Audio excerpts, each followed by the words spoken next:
All right, if you're watching this later, you know the deal. I'll put the timestamp for when the show actually starts in the description. We're going to hang for a second. It'll probably be exactly 8 minutes. It's 6:52. Let people get in, and then we'll do this thing. I'm going to post on Twitter the link. Get some people in here right now. Could have written this beforehand, but saw we were getting down to the wire on time, and I made the call.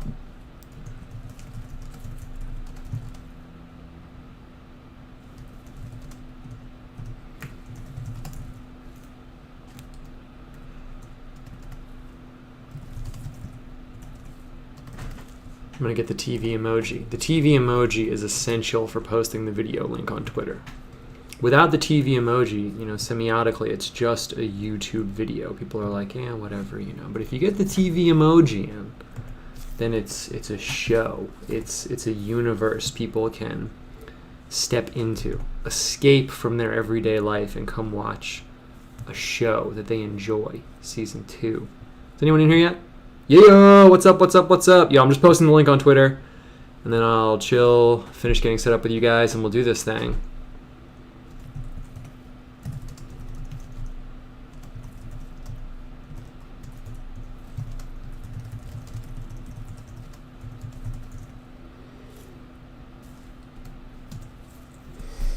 And I gotta paste the link. I almost did not paste the link. That would be very embarrassing. Not really, actually. All right, pulling up my own stream. Copying that link, and then we're ready to go. How you guys doing? It's been a crazy week for me. I don't know how it's been for you guys. It's been crazy for me, though. I almost had a typo in the tweet. That would have been a disaster. Boom. It has been tweeted. It has been twat. That's past tense of tweeted. Hello, Owen. Hello, Pablo. Vibe time. Bell gang. Quick question before the show. Thoughts on Kanye running for question? I'm assuming you mean Kanye running for president. I'm going to move the mic really quick. Let's see. Move the mic up. Make sure the camera's all chill. Nice. I spend a lot of time before the show making sure the lighting is good. That's the thing I'm the most paranoid about. I'm trying to be professional over here. Kanye running for president? I don't know. Is he really going to do it, though, is the thing? I read his platform on Twitter or something, and it actually looked pretty woke. It was we should pray for solutions to the nation's problems. Vaccines, I think he even talked about. I don't remember. It was a lot of stuff, though, but I was like, damn, I hope Trump is taking notes on this. I don't know if he'll actually run, though. You think he'll really run, I have no idea anymore what's plausible and what's not. The really funny thing about that, I don't normally go. I mean, I was gonna say I don't normally go so hard on politics, but that's not really true. I often do actually, but it's crazy. I feel like I hate being that guy who's remember 2016, remember? But if you remember 2016, or if you were even there at all, dude, that election was every single day for at least a year and a half, and it's already almost August, and I feel like it's not even happening yet. Don't you guys feel that way? Do you guys really feel like there's an imminent presidential election? Not really. It's not even happening. It hasn't even started yet. Soon it'll be September. So that's kind of the interesting part to me. I feel like they're downplaying it so much, or maybe not they're downplaying it, but So I don't know. Maybe he'll run. Maybe he won't. Okay, I'm gonna pull up, moving some windows around. What else is going on with me? I did taxes this week. That was my main thing. It really upset the flow of the studio. I'm in a little bit of a weird headspace because I'm obviously kind of an obsessive person when it comes to how things are run here in my little art world. And I have a really good flow going on where it's Monday, get my Patreon stuff together. Tuesday, got the show together. Wednesday, email people about commissions, start hitting commissions. Thursday, I have every day blocked off. Honestly, it's pretty good. But this week I got totally just a huge wrench thrown in it because I had to do my taxes for 2 days. So people are emailing me. I'm not emailing them back. I'm late on my Patreon update. Now the show's on Tuesday, but it feels like Monday. So it's been a crazy time for me. I know these are the extent of the problems in my life. So it could be a lot worse, I guess. But so I'm in a little bit of a weird headspace, but I feel good. I feel ready to do the show. Doing the taxes was funny because I did them all for like 2019 and 2020 also, and I literally went over like everything for like everything I've done for the last like year and a half, and I almost came out like right about even for the last like year and a half. So it's this really funny, this funny feeling of like, okay, I'm okay with that. So like I think all my expenses for the last like year and a half are like almost exactly the same as the amount of money I've made for the year and a half. So I was like, whatever, I'm doing my art thing. Like, could be a lot worse, I guess. But yeah, I hope I sell a lot of stuff in the next 2 weeks. Oh, I got these frames. I'll show you guys. Actually, it's pretty tight because I did just drop like a ton of money. It's kind of like studio backstage, like what's going on in the studio. It's like mostly stuff I only talk about on Patreon, but I'll talk about with you guys right now because it's not art specifically, it's material-wise. So yeah, I'm a little bit, I just like talking about running the studio. I'm not trying to like sell anything to you guys at this moment. I just think it's kind of interesting, at least for me. So yeah, it's interesting because I just dropped like a ton of money on like supplies for selling stuff because I can't add new products to the shop, like shirts and stuff. Normally I've been trying to drop like new shirts and prints like once a season. But I feel like summer is just going to get delayed into fall because of like Corona printing and stuff. And the printer I use is like not really trying to take on new products at the moment until like they can work, like not social distance, I guess. So it's dope I have this printer here because I'm just going to do some prints and like atypical stuff I've been meaning to do for a while. So I just dropped a ton of money on a bunch of these frames. I'm noticing there's like a staple in this frame. Oh, good. It's not really in there.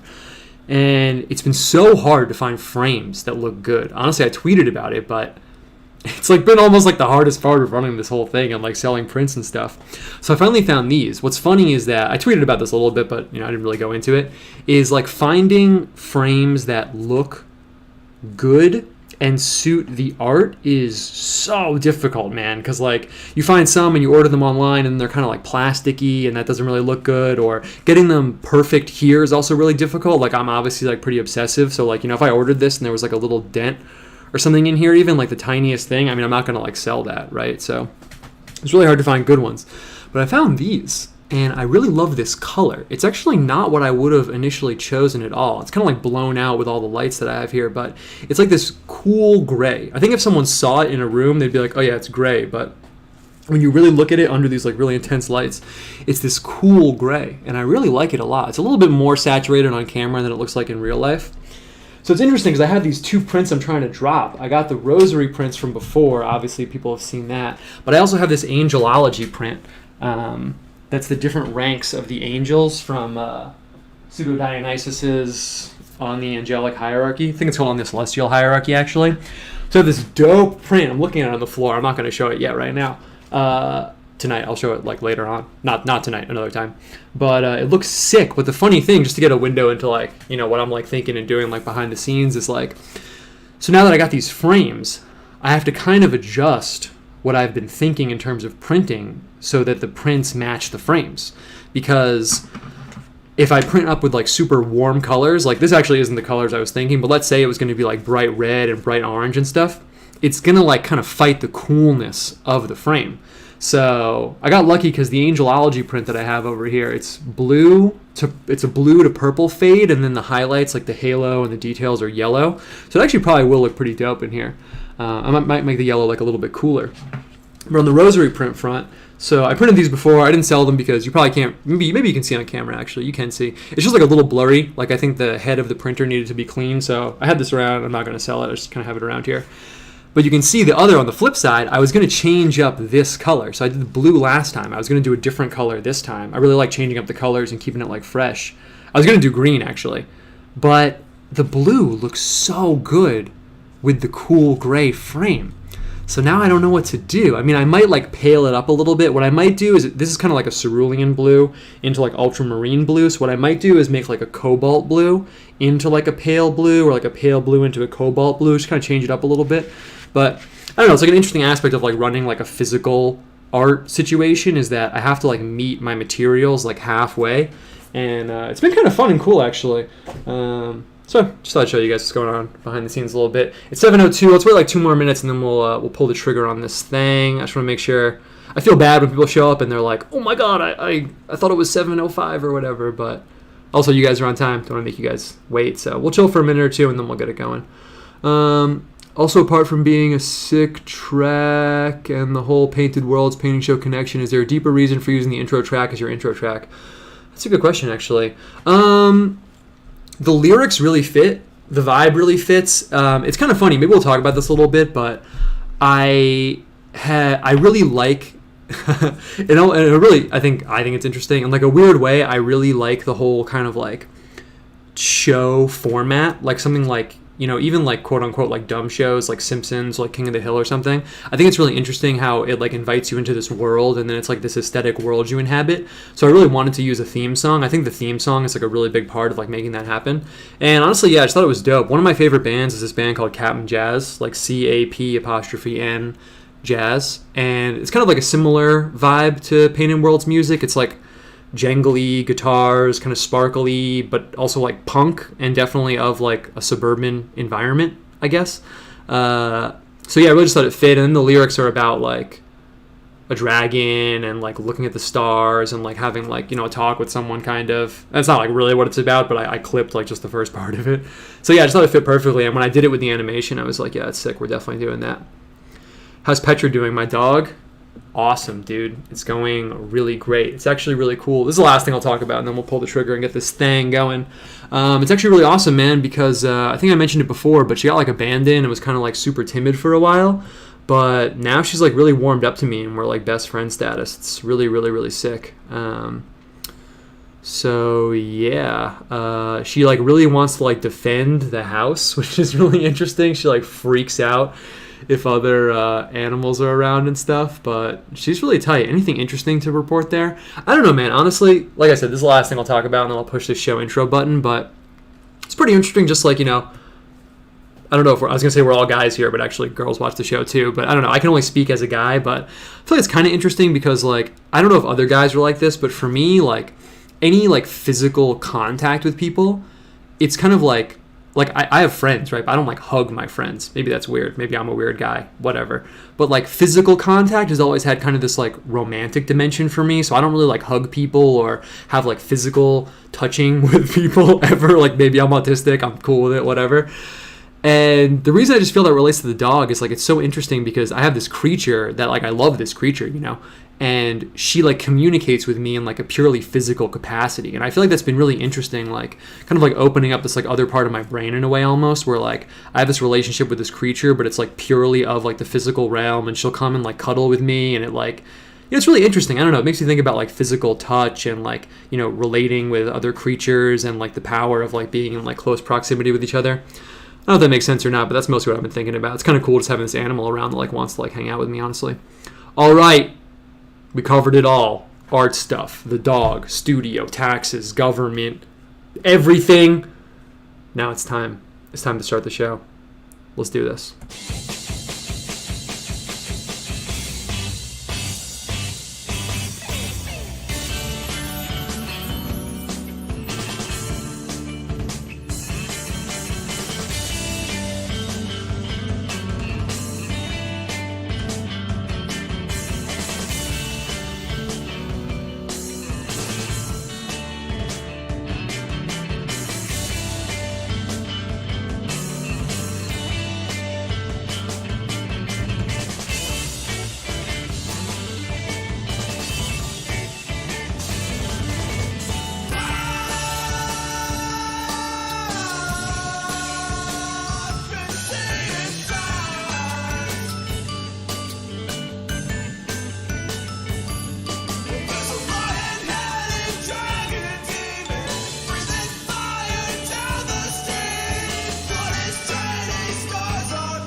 All right.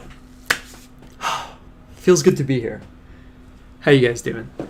So, let's just get started, man. I got some cool stuff I want to dive into, and then kind of going to do it like we always do in case it's your first time here. I got some stuff I want to talk about, kick off like kind of the symbolic dimension, the imagery and themes that I was thinking of exploring visually this time. And then we'll kind of just see what happens. I got a lot of stuff I want to talk to you guys about. I also feel like the show kind of sometimes segues into like me just talking about like what I've been thinking about over the week and reading and like thinking about art-wise. So should be a good time. I'm stoked to hang out with you guys. Like I said, it's been a crazy week, very atypical for me. So the anchor of the week, holding the week together, is the show that you're watching right now. How's it going? So yeah, let's just jump right into it. First things first, I've really been enjoying just hitting like quick book intro. So we're gonna start with that really quick. I'm not gonna talk too much about it, but I just like grabbing something off the shelf, kind of get us going. This one kind of fits what we'll be talking about a little bit in a weird kind of atypical way. But I've been grabbing like really weird aesthetic books that I found at like thrift stores and things like that. But I saw this one and I just thought I would plug it. It's a pretty cool book. It's by this guy named St. John Maximovich. He's a saint in the Orthodox Church. He is actually, I should have checked before I pulled this book off the shelf, but I'm pretty sure this is St. John of Shanghai in San Francisco. I'm pretty sure it's the same guy. Kind of a cool title, being St. John of Shanghai in San Francisco. I just think that's really dope. And I picked this up because I got a bunch of books from St. Herman's Press. I'm into Seraphim Rose, St. Herman's Monastery, all kind of like goes together there. So I got this book. It's really, really thin, as you can see here. And it's just a pretty cool book I thought I'd plug. It's not every day you get to read a book by a saint that was around not that long ago. I read Orthodox and Catholic stuff, obviously. It's got a lot of cool pictures. Yeah, it is the same guy. Check out this picture. Look at this guy. You're going to tell me this guy didn't write a good book? Look at this guy. Ugh, so tight. Holding a little church and stuff like that. St. Herman of Alaska Brotherhood. Check him out if you haven't checked that out before. A little bit of so it's all about Virgin Mary and the Orthodox Church. A little bit of some spicy content in here. I'm not sure if I can go into it on YouTube. I just got my channel approved for monetization, so I'm not sure how much I should push it. But there's a little bit of spicy content in here. Let's just put it that way. Little bit, just a teeny bit of spicy content. It talks about Virgin Mary and why people like want to like put down veneration of Virgin Mary. There's a really dope picture in here actually that I want to. Maybe we'll do something like this on the show eventually. Maybe not with Virgin Mary because I would want to take the time to like make it a respectful image if I did that. But I thought this was really tight. It's an image of the Theotokos, so it's Mary holding Jesus, obviously. But what's cool is she's in this fountain, and I haven't seen this particular image before I was flipping through this book, and I just thought it was really cool, man. Obviously, symbolism, fountain, Mary, you're here watching the show, so you guys know the deal. But yeah, it's pretty tight. Just thought I'd plug it really quick. Lots of dope pictures. We could easily get sucked in here, but that's the teaser. Check it out if you want. And yeah, someone said, did you know he wrote books? Yeah, St. Herman's Monastery's website has a ton of really cool books. So yeah, check it out. Does that relate to what we're talking about today? Kind of a little bit. Not directly. Not really, but kind of. So let's just jump right in. If you've been watching Season 2, you know the deal. We're going hard on biblical visions, and we were kind of doing like the apocalyptic visions for a while. We did a lot of them, at least like 5 or 6. We did a bunch. And I like to keep things fresh, keep it moving. So I was like, visions in the Bible, there's not only apocalyptic visions, there's also another kind of vision, which is dreams. And we hit last week a dream of the baker in prison with Joseph in Egypt and everything. And that was pretty tight. So I thought we would keep it kind of moving in that direction. I like to keep it fresh. I like to keep it exciting, both for you and for me. If it's not exciting for me, it's not going to be exciting for you. So I wanted to keep it fresh, keep it moving. And I actually have right over here, it's a very convenient book. This is pretty cool. Ultimate Bible Dictionary of Angels, Prophets, and Prophetic Symbolism. If you watch the show a lot and I plug the same books all the time, it's because these are the good ones. I order a lot of books that I never show because some of them are bad, so I only show the good ones.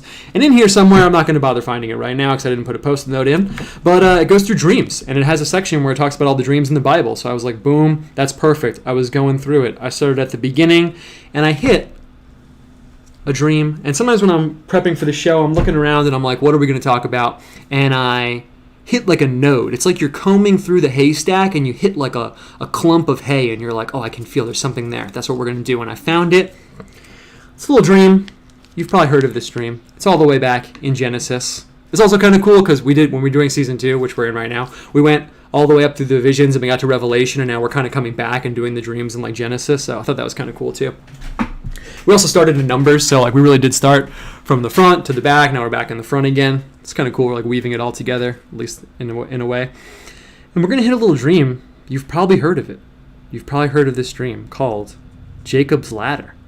I hit it and I was like, wow, we should definitely do that. That would be sick. The thing is, I I like to do things kind of like non-linearly. I like to not really be like constrained by like a preconceived notion of like how it should be or chained up in like terms of how it should look. So we're not going to paint like Jacob's ladder. We're going to kind of like explore that, I guess, and just kind of like see what happens, like riff on that theme a little bit. There's also, it's kind of paired with something else in here. So most of you guys have probably known this before, but it's just like 1 or 2 verses, so I'm going to read them right now. And then we're going to hit the ladder as a symbol. I got some other books on the floor here, and then we're going to get to painting. We're going to get it going. So context here, most people probably know this, but we'll just quickly go over it. Jacob and Esau, 2 brothers. Jacob tricks his dad into getting Esau's blessing. He wears this goat skin. He gets the meat. He gets the blessing that was meant for Esau. And he gets the blessing. That's basically how it goes down. Esau is really pissed, so he has to leave, basically. That's like the precursor for the story. So he has to leave. He's kind of going out to like find a wife, basically.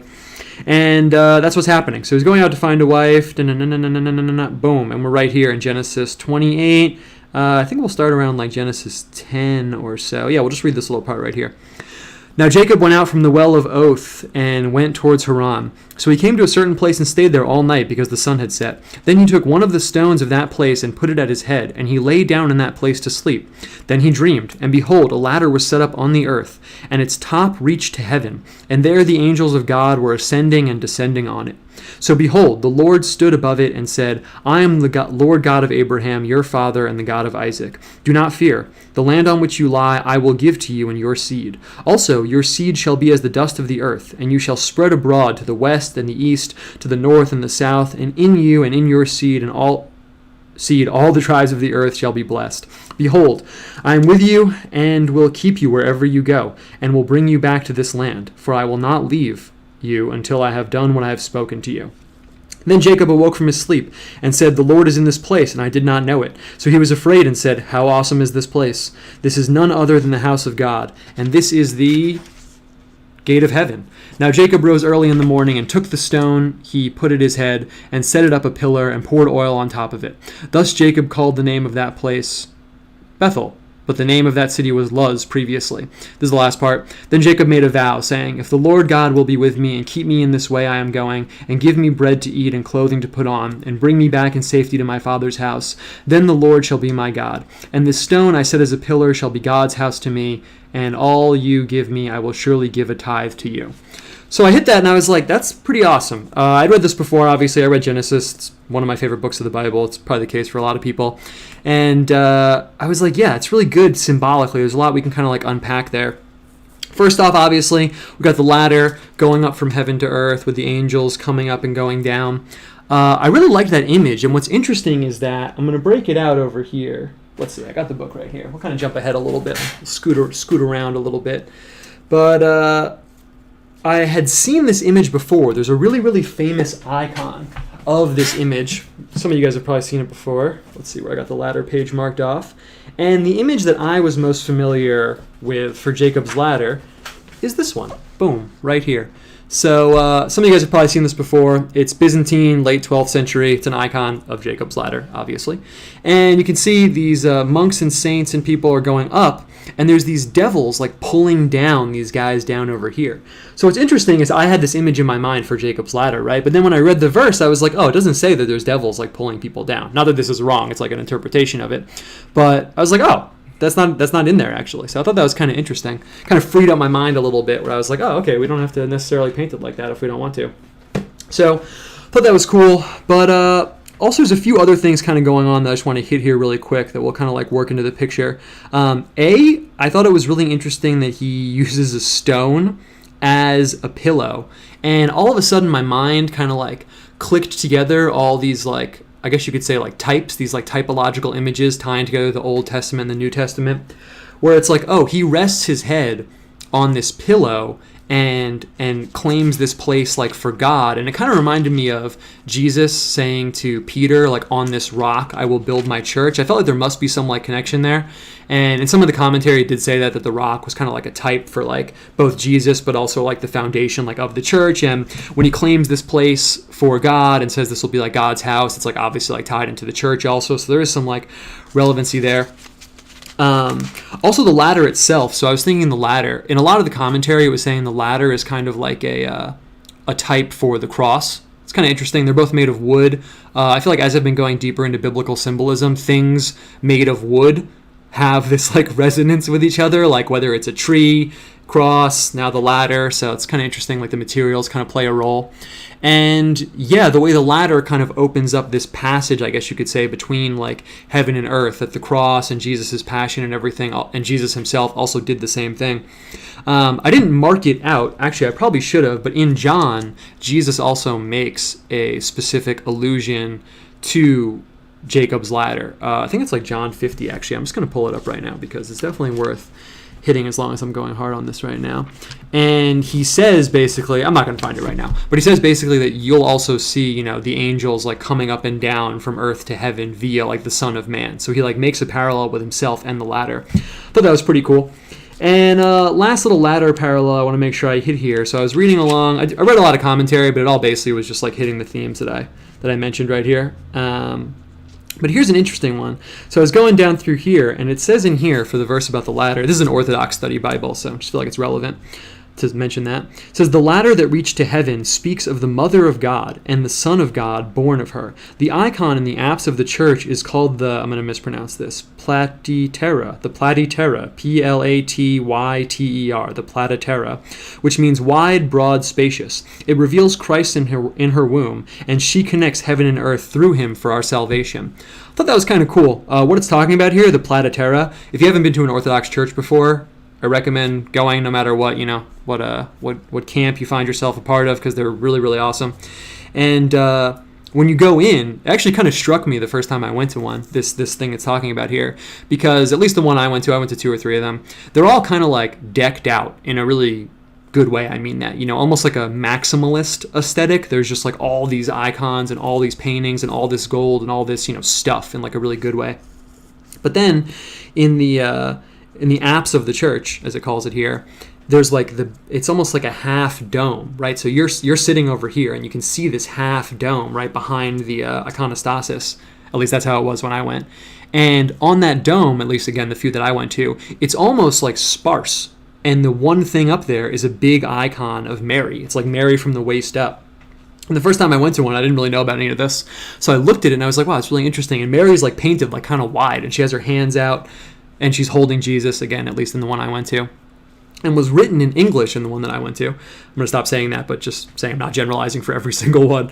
And so it's written in English. It said, more spacious, and on the other side it said, than the heavens. I thought that was really cool, that in this like maximalist, like everything's like done up in gold and painted and flourished and everything, that there was this dome and then just almost empty with Mary, and just the spaciousness really like sung out. I thought that was really like powerful, like aesthetic decision. So it said, you know, the ladder is kind of like also representing Mary, who via her role in everything, you could say, opens up this passage to the heavens and the earth between each other. It's also, I just tweeted, but you probably saw I made a joke that like, oh, if it facilitates something, it's symbolic of Mary. When I read that, I decided to make that joke. And it says this passage is read on the feast of the Theotokos. There's a few different days, so they read it when it's like Mary's feast day.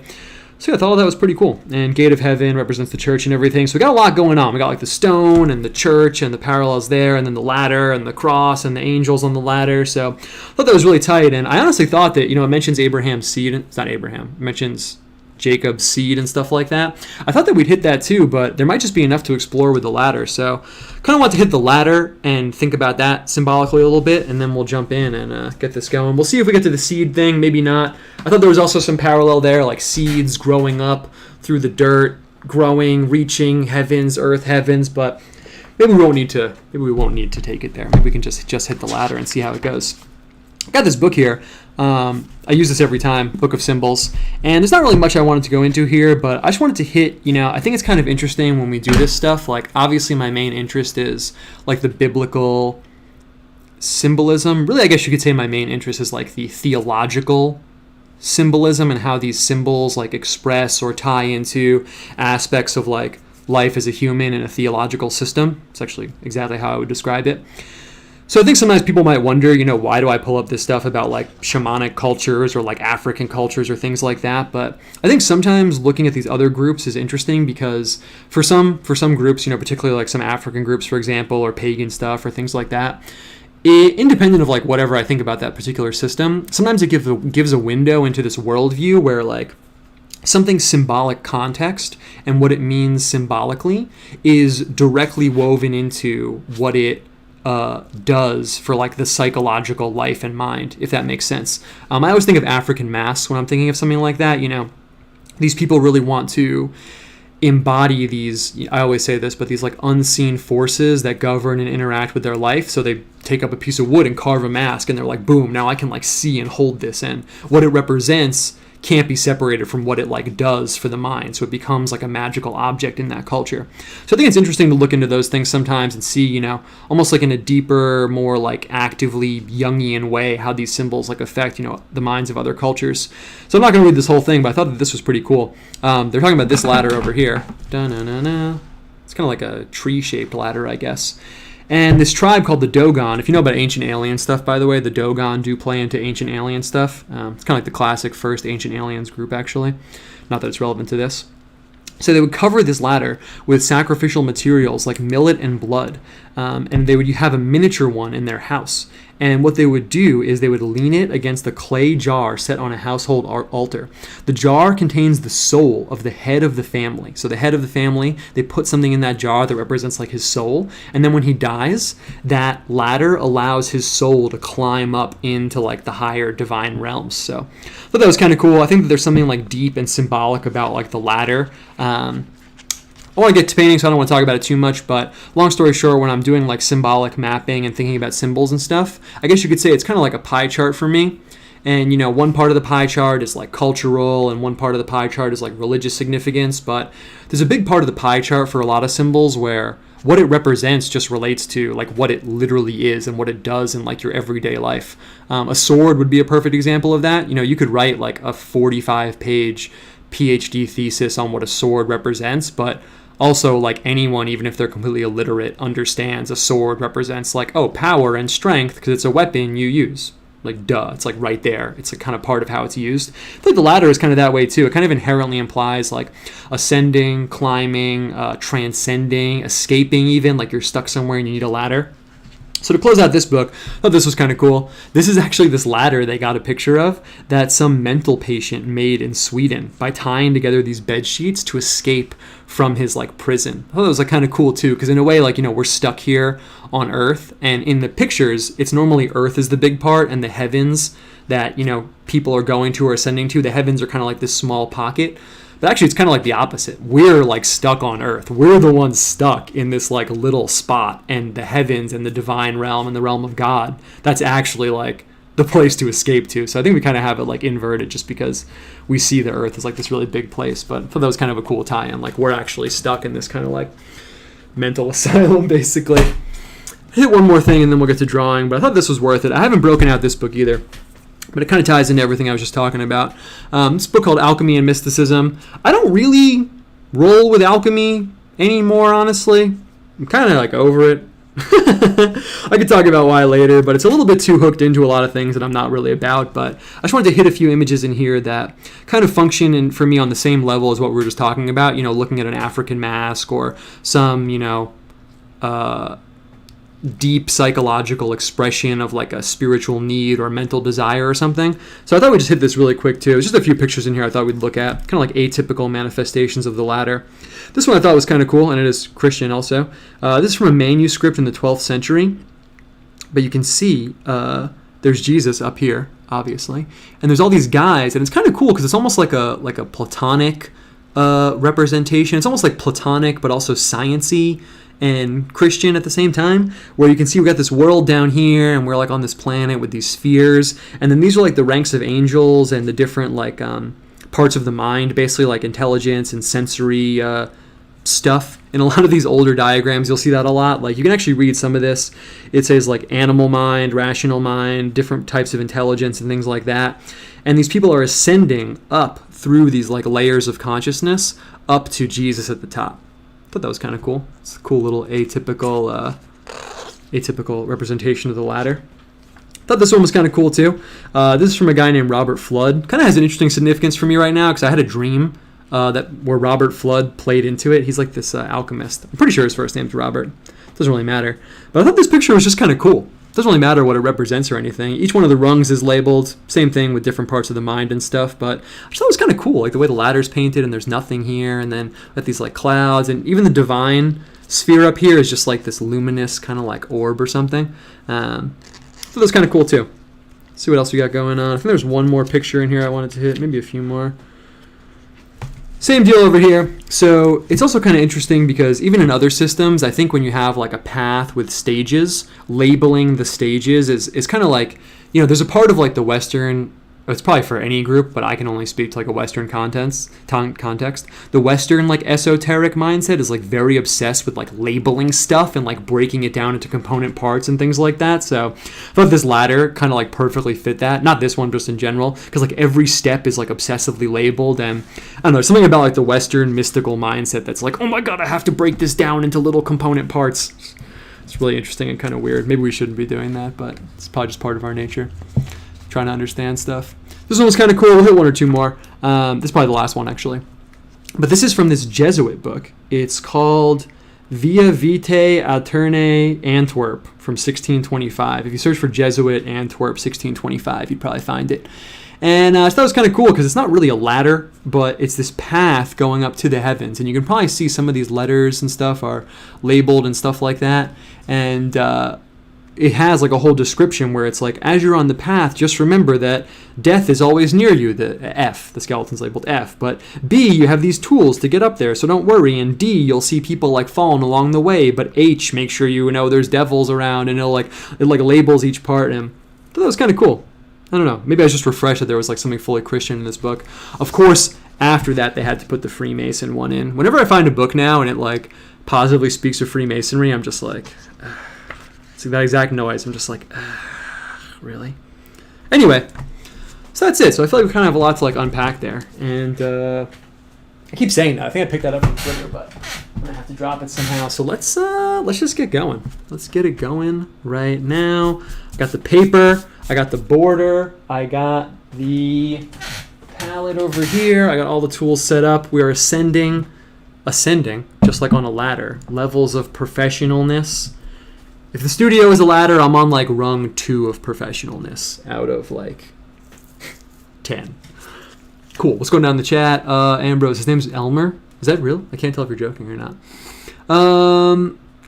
Okay. So let's do this. And by the way, so, you know, some people are here for the first time, maybe. If you want me to see what's in the chat, you have to do like Ambrose Demetria did, and put @Owen Cyclops. Otherwise, I'm not going to see it. All right, so let's do this.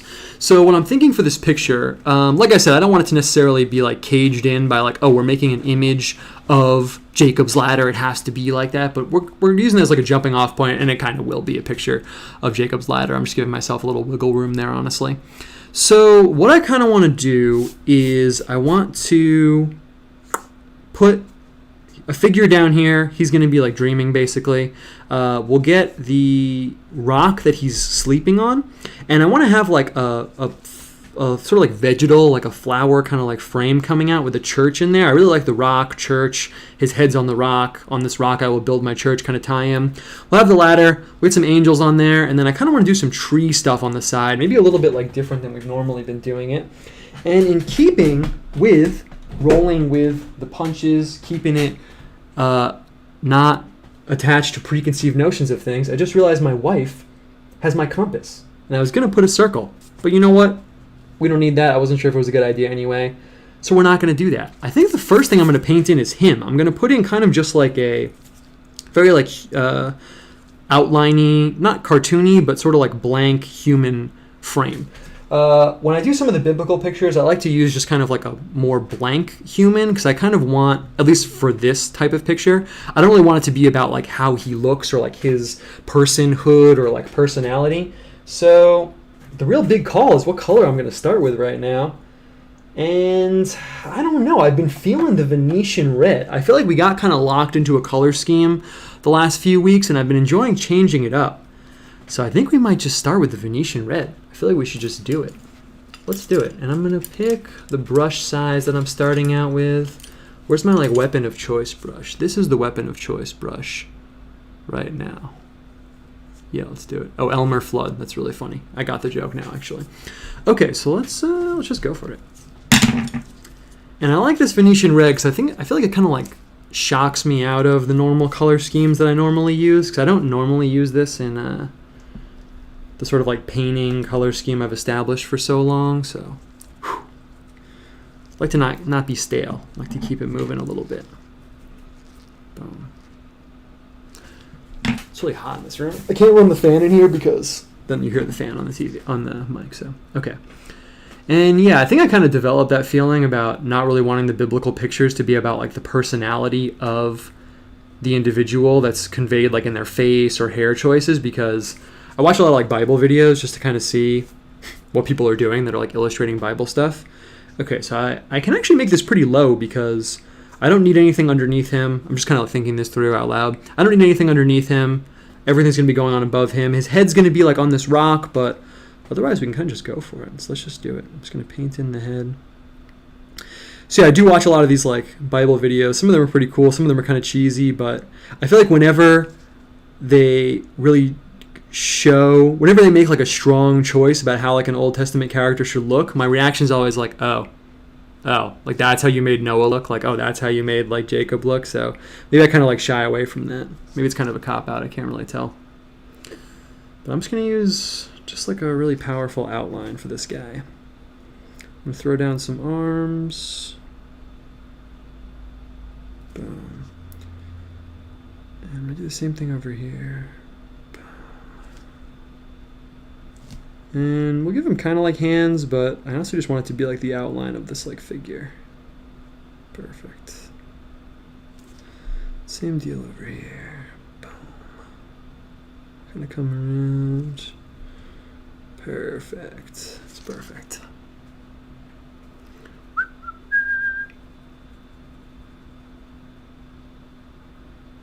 Okay, we'll throw down his body. He's sleeping. Maybe we'll give him a face later if we decide it kind of looks like too weird, but kind of just want to go for it. And feet-wise, I've been giving the guy sleeping this kind of like one leg up, one leg down kind of thing, so we're going to do that. It'll be a little long, but whatever. I kind of want this to have like a very illustrative feel. Kind of like one of those like 4th century manuscripts. Some of you guys probably saw, but I found a really good one on Twitter where like, I think it's from like Northern Africa or something, but it's Jesus and Thomas, like the doubting Thomas. And it's almost drawn like I draw it, where like Jesus's arm is like a full bent circle, like grabbing Thomas's arm and like poking it into his side. I thought that was awesome. It was like vindication. Whenever people find like old drawings like that are very like illustrative, they send them to me, I guess, and I appreciate that. All right, that's perfect. Let's just go for it. And I'm kind of going to bleed out the edges too. I'm going to like do some stuff with this down here, but for now, this is perfect.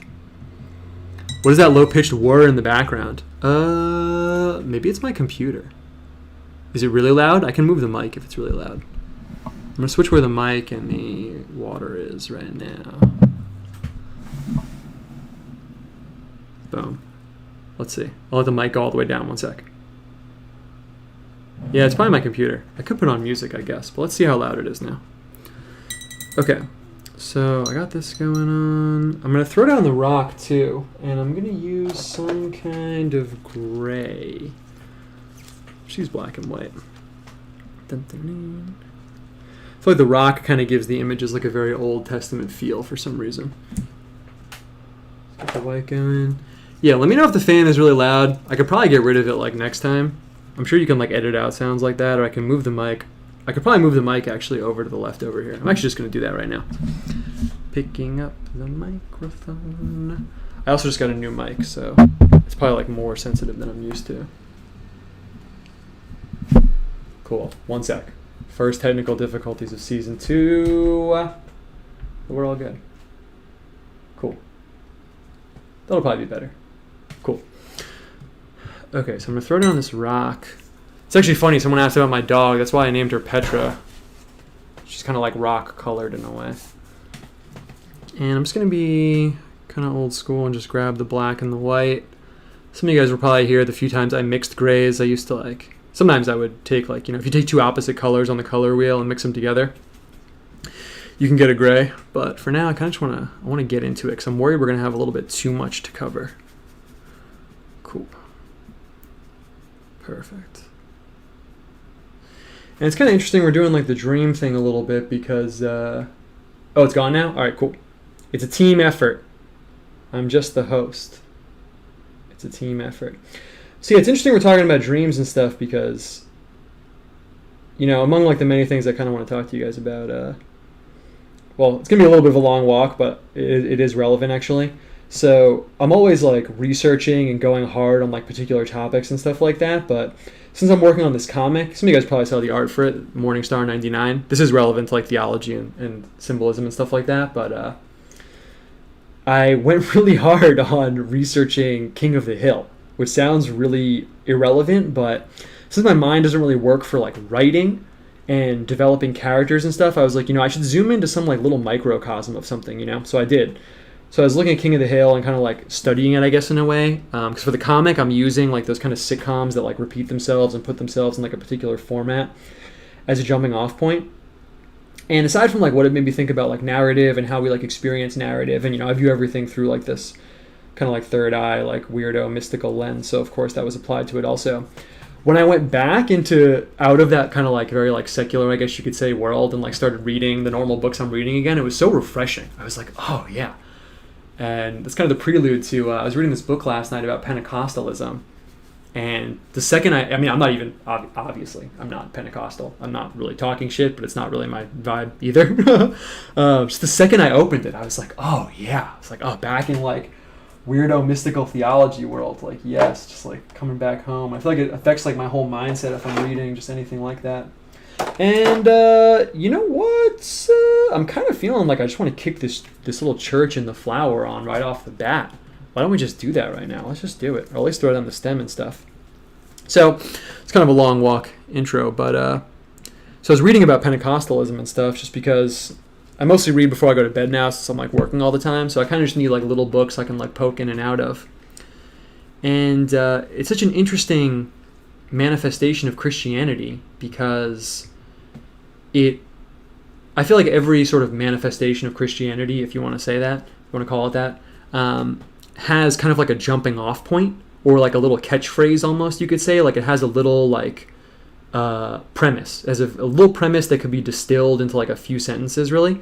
And for Pentecostalism, it's so interesting because I feel like it kind of jumps off from this point of like, well, there's all these signs and wonders and visions and prophetic dreams and things like that in the Bible. So if we're real believers, then that should happen to us also. And it was interesting because, you know, some of the stuff I was reading was talking about like visionary dreams and prophetic dreams and stuff like that. And it was talking about these people, you know, and it was talking about people who were like, well, yeah, I'm a believer, so why wouldn't I have like prophetic dreams? Like, why wouldn't I have the ability to prophecy just like in the Bible, you know? And it was so interesting, and it made me think about like the prophetic dreams in the Bible and the things we've been like talking about here and stuff. Kind of an interesting way, you know. Let's talk about that a little bit more as we keep it going. Okay, so what I'm thinking is what I'm thinking for the church right here, the church coming out of this rock. I'm just gonna grab a piece of paper. Perfect. So what I'm thinking is I kind of want to use this like sort of like design motif, I guess you could say, I haven't used in a little while, where I want to have this like petal coming out. Maybe I won't make it this detailed, but it's kind of nice if you get the petal coming out like that in the front, and then you can kind of just build this like platform coming off of it like this. Yeah. And then what we'll do is we'll just kind of like drop the church right in there. I'm going to use kind of like I don't want to say generic, but it'll be ambiguous if it's like a homely or, you know, very extravagant church. It'll just be a little church like that, sitting in this little plant. We'll get a little window, we'll get a little door over here, put a little cross so people know it's a church, and that'll be it. And then the stem will be like coming out down the bottom. That's perfect, actually. That's exactly how we'll do it. So that kind of gives me a few options in terms of what color I want to make that little plant situation. Let's just use red. It'll be kind of like a rose, I guess, right? So we'll throw this down. Boom. So yeah, it was interesting as I was reading it because, I don't know, I almost feel like it's kind of like characterized by that energy that I was just describing. It's of like, oh, well, you know, like I just said, there's miracles in the Bible. We're real believers, so we should have miracles too. And some of you guys probably know, but like Pentecostals, they like are all about like speaking in tongues. That's kind of like the caricature, although I guess it's real. of them, and signs and wonders, I feel like, is almost like the catchphrase. And it was just really interesting, man, because I don't really like relate to that, I guess you could say. I mean, I do in a way. Like, I'm kind of like in the middle ground where like I'm definitely open to theologically miraculous stuff, but I'm definitely not like lusting after it, I guess you could say. I definitely don't think it's like the sign of approval in a way. They built this charismatic, it's like a Pentecostal church in my town, like right down the road. Actually, there's like 100 churches here. It's actually extremely blessed, honestly. And they built this one, and they all have like kind of ambiguous names once you get out of like the Catholic and Orthodox and mainstream like Protestant denominations and stuff. So I was like, what is that? And I looked it up online, and I was like, oh, it's a Pentecostal church. And it's kind of interesting. My wife thinks the church is kind of cursed because it doesn't have any windows. Whenever we drive around, she always notices like how many windows the church has, and she's like, how could that church have no windows? How can you have that? And at first I was like, dude, who cares? But now that I've thought about it more, I'm like, yeah, you're right. It's really not a good sign. Boom. Perfect. And yeah, it was interesting because like I was reading all this stuff, and like these believers, they're kind of like, it's kind of like that's like the sign of approval for them, is like whether or not you have like dreams and prophecies. And while I was doing some work here in the studio, I threw on some random YouTube talk about like prophetic dreams and stuff, and just the way the guy was talking about it was like, well, yeah, I had this dream, and I thought it was a prophecy because I'm like blessed by the Holy Spirit, so yeah, I knew this was going to happen, like some event in the future. And I just thought the way of talking about it was like so interesting also, because it's almost like on the one hand, it's like almost like admirable. You're like, oh wow, like you really believe, like you're really a believer, like full on, like. And there's something admirable about that. I feel like, especially in a time where like, no matter what religion you're in, but definitely in Christianity, like, I never judge anyone, obviously, but you meet people and you're like, oh, but do you like actually like believe in God, or are you just like saying that, So I feel like there's something admirable about it in one way, but then in another way, it's just like has this really weird energy to it. And I don't know if most people know, but like there is like a kind of like event, I guess you could say, or like a moment that historians like pin on like starting Pentecostalism in the U.S., or really just starting it in general. It's this place called Azusa Street in L.A. First of all, in L.A., not a good sign. Not a good sign. Starting in Southern California, that's already set off some like alarm bells. But yeah, it was this church called Azusa Street, and that's where like it really started getting going. And historians always have to like pick one moment and be like, this is where it started. Of course, it's like never that simple, but boom. So I think it's kind of interesting. It just started in that way, and like now it's like all over the world. You know what I mean? It's like you can go anywhere, any country is also like, it's like a huge thing that only started like 100 years ago. It's infiltrated a lot of like other movements. I'm not really talking about it something like nefarious. I just thought it was interesting. And since we were talking about prophecy and signs and wonders and miraculous dreams and stuff, I kind of had to like filter it through that lens a little bit. It also kind of naturally raises the question, you have to play like devil's advocate for both sides of it, where it's like, well, if people in the Bible talk about having these like prophetic dreams and visions, like why wouldn't it happen to people today? Which is a valid question to ask, I suppose. All right, so I made this pretty dark. I made it like a pretty dark tan color. I feel pretty good about that, but I'm going to paint the side over here. I want it to be like ambiguous what the church is like made of. I didn't want it to be like modern, so I kind of made it like a little bit of like a dirt color in a way. But I also didn't want it to look like a stone, like ancient church, so I kind of wanted to land like right in the middle. Boom. Boom, perfect. I've also been driving around more where I live, and it's really interesting because I don't know if every rural place is like this, but here it's like once I cross over into the county next door, it's like the Catholic county. And then there's no more of those like Pentecostal churches, and then the churches are Catholic. It's literally like a hard line. And it's interesting because like even the billboards, like over here, like you see like anti-abortion billboards and stuff, but they're all from like Baptist churches and stuff like that. And then right when you cross over into the next county, it's like hardcore Catholic, like anti-abortion billboards. So same message, but like different symbolism and signs and stuff like that. There's actually one, like, it's funny because like, I don't know where you guys live, but I really live out in like a rural environment. And here there's all these billboards for like different churches and stuff like that. But then right when you cross over into the Catholic county, the billboards take on like this different flavor. And there's a huge one right on the road that I take to go over to this other spot. And it's this priest holding up like a Eucharist. And it says like, come home. And I feel like it's like targeting non-Catholics. Like I feel like it's targeting like Protestants because it just says like come home in huge letters. And this priest is holding like the Eucharist, which at least obviously, probably partially obviously in my experience, like most of the Protestant churches around here don't do. So I always like smile when I see it. It's like a meme. It's literally like a meme like someone put up like right at the border of the county. Someone said, oftentimes you use pink for a sacred space, i.e. heaven. Does the Jives put that same color when illustrating sacred dreams and prophecies? Yeah, sometimes I do that. There is like a reason for that. I think that sometimes like non-natural colors, I mean pink is a natural color, but like not really, confer a kind of like visionary and non-natural space. Just like it confers like an otherworldliness. That's really the word that I'm looking for. Onto the scene. So yeah, I've used pink a bunch. It also kind of is like a little atypical. It kind of strikes people a little bit differently. You don't really expect it. Pink, bright yellows, things like that. Man, I love how this little church looks. It's really cute, actually. I'll put a little bit of stained glass up in the front. We'll talk more about the latter stuff too, but honestly, I just kind of want to tell you guys like what I've been thinking and what I'm kind of thinking about like while I'm doing this picture. It's also kind of cool because as I was rolling around, so I was in the Catholic county. I was doing some stuff over there, and this is a window into my life. And we're driving around and we passed a bunch of these little churches. So each one I'm like, oh, is it a Catholic one? Like, what's the deal? I'm checking the name and stuff like that. And out in the middle of nowhere, there was this church that was named after Fatima. It was like the church, I think it was actually called like the House of Fatima or something. And I was like, wow, all the way out here, they got one. I kind of wanted to go in and see what the deal was, but I didn't because I had a bunch of like painting stuff with me and things like that. Have I heard Jay Dyer talk about...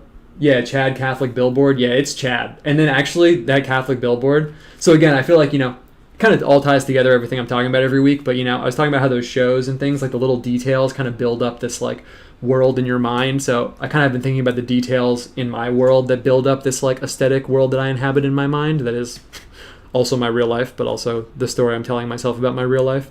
So now you can experience that too. On the back of that billboard, so the front, it says like come home, and it's got the priest with the Eucharist, and it's like poof, this like huge explosion of light.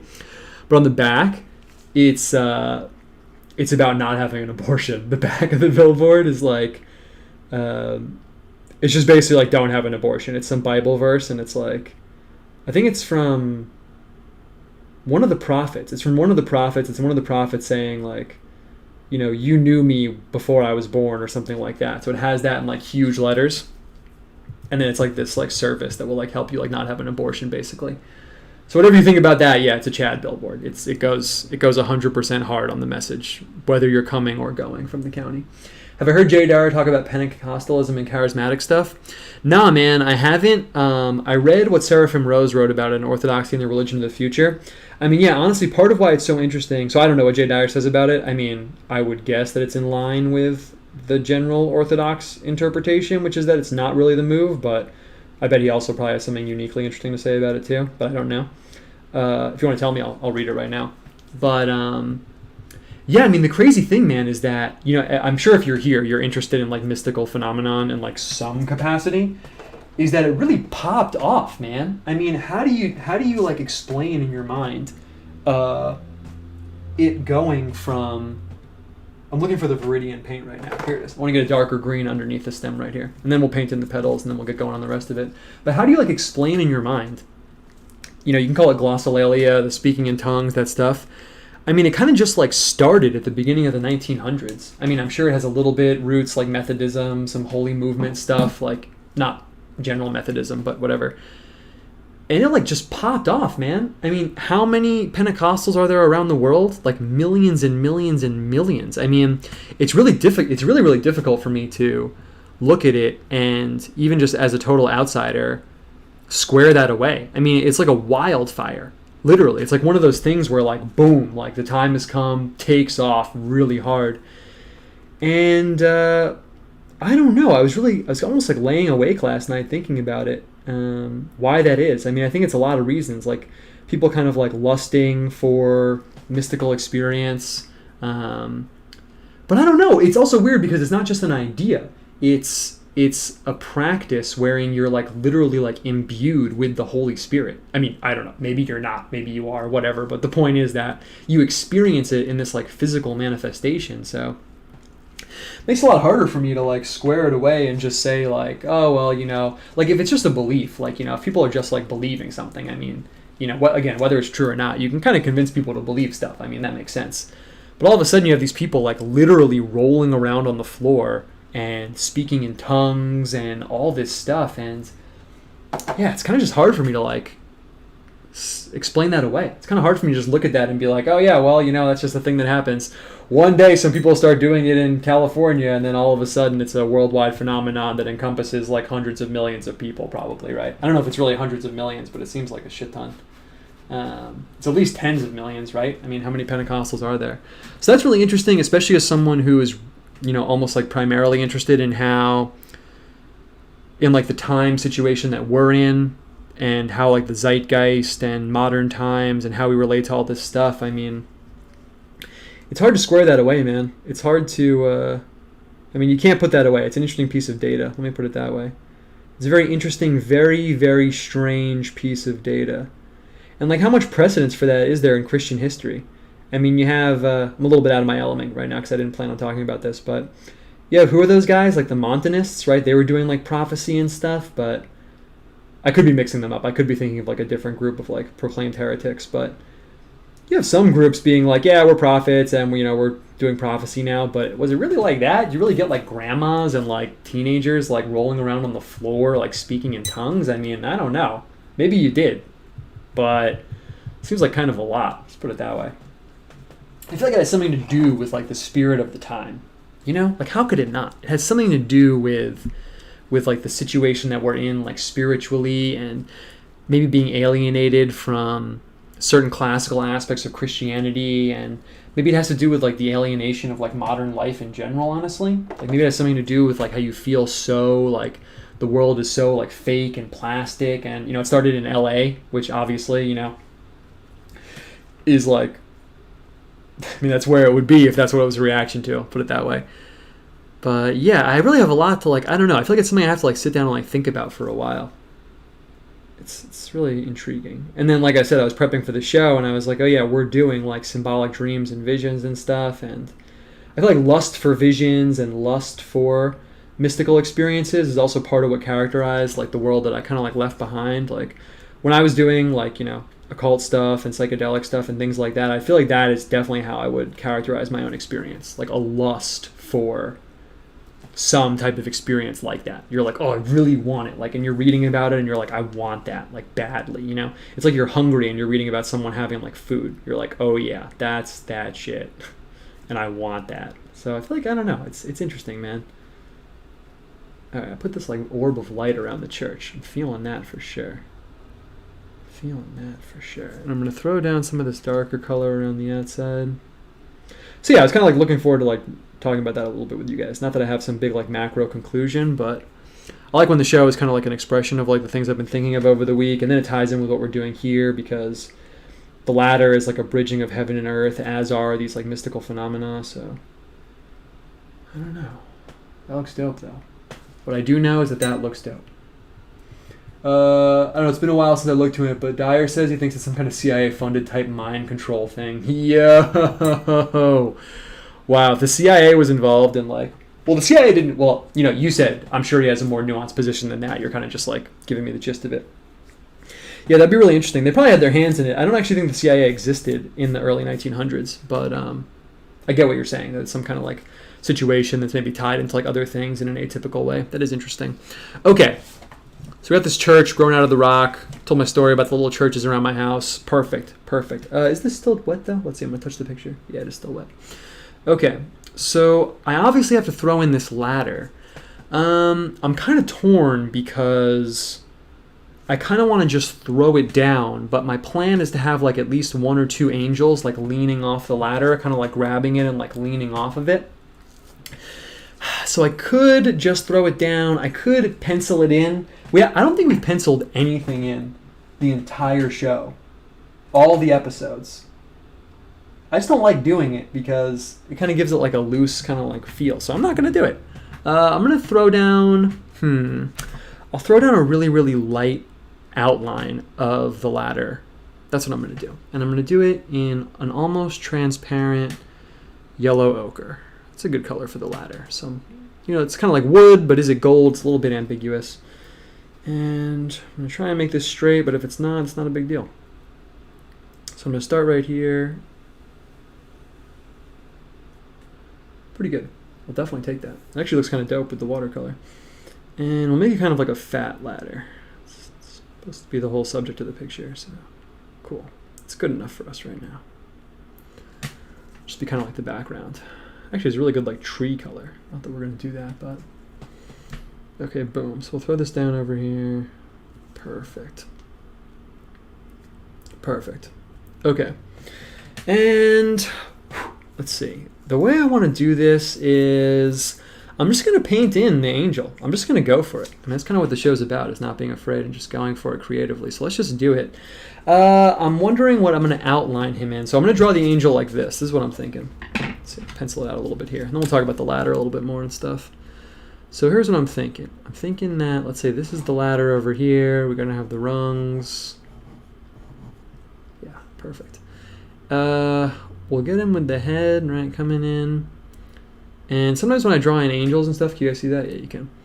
I like putting this little, like, sort of like loop on their chest. It kind of implies he's wearing like a robe or something, I guess. But it's still like flat and designy. And I'm just going to have his arm coming up like this. He'll have his little hand like clinging onto the ladder. And then what I kind of want to do with the other hand is I'm going to give him like a trumpet. I kind of used this like medieval fat bugly trumpet a few pictures ago, and I really liked it. So we're going to kind of have him, yeah, perfect, holding this trumpet. Is that how your hand would be holding it? No, it's not. It would be coming around the other side, and you would have your thumb in by your mouth. Cool. So we'll kind of get the angel in there, not with the doofy eyes. And we'll give him a halo. That's going to look good. We could give him the 3D in 3-dimension halo, but let's keep it flat. Let's keep it flat, and he'll be leaning off like this. It'll be perfect. We'll have some kind of, not that long a feet, but that's perfect. That's the aesthetic we're going to go for the angel. Again, we're keeping it like 4th century. Maybe I'll give him some hair if he looks a little bit too doofy, but I think it'll be good. All right. So the other thing I thought we should definitely hit, if we're, oh yeah, wait, before I start talking about that, I just got to decide what color I'm going to outline the angels in, because this is a very earthy color. He's on Earth. He's a human. It kind of makes sense. So I have a little bit of like 2 roads diverging before me right now. I could do a totally different color like blue. I could use indigo. Indigo would be like the most classic. I'm kind of thinking something crazy right now, which I haven't done before. I'm wondering, I might outline him in this cadmium scarlet. I might outline him in the angel in this like bright red color. I think we're going to do that. Something I haven't done before. Why not change it up a little bit on the show? It also kind of implies that he has this like energy about him. He's like this flaming, like bright angel. And if it looks whack, I'll just delete this from YouTube and no one will ever know. No, I'm just kidding. I wouldn't do that. All right, so let's see. I'll just kind of, I'm a little worried about the size, but also not really. I'm just going to go for it. What I'm also thinking is if I make him nice and big, I can kind of do like that early manuscript painting thing where I'll have him be kind of big and then I'll have a tiny one and then I'll have a teeny tiny one, and it'll kind of imply that they're like receding really, really far into space. So let's just do it. Let's go for it right about here. And how far out? Probably right about here. Cool. Boom. Perfect. Oh, I fucking put the line there. It's okay. I don't really care. Should have left it open for the trumpet, but we're just going to roll with it. And I'm going to put in that kind of robe with the little part coming down. Yeah, perfect.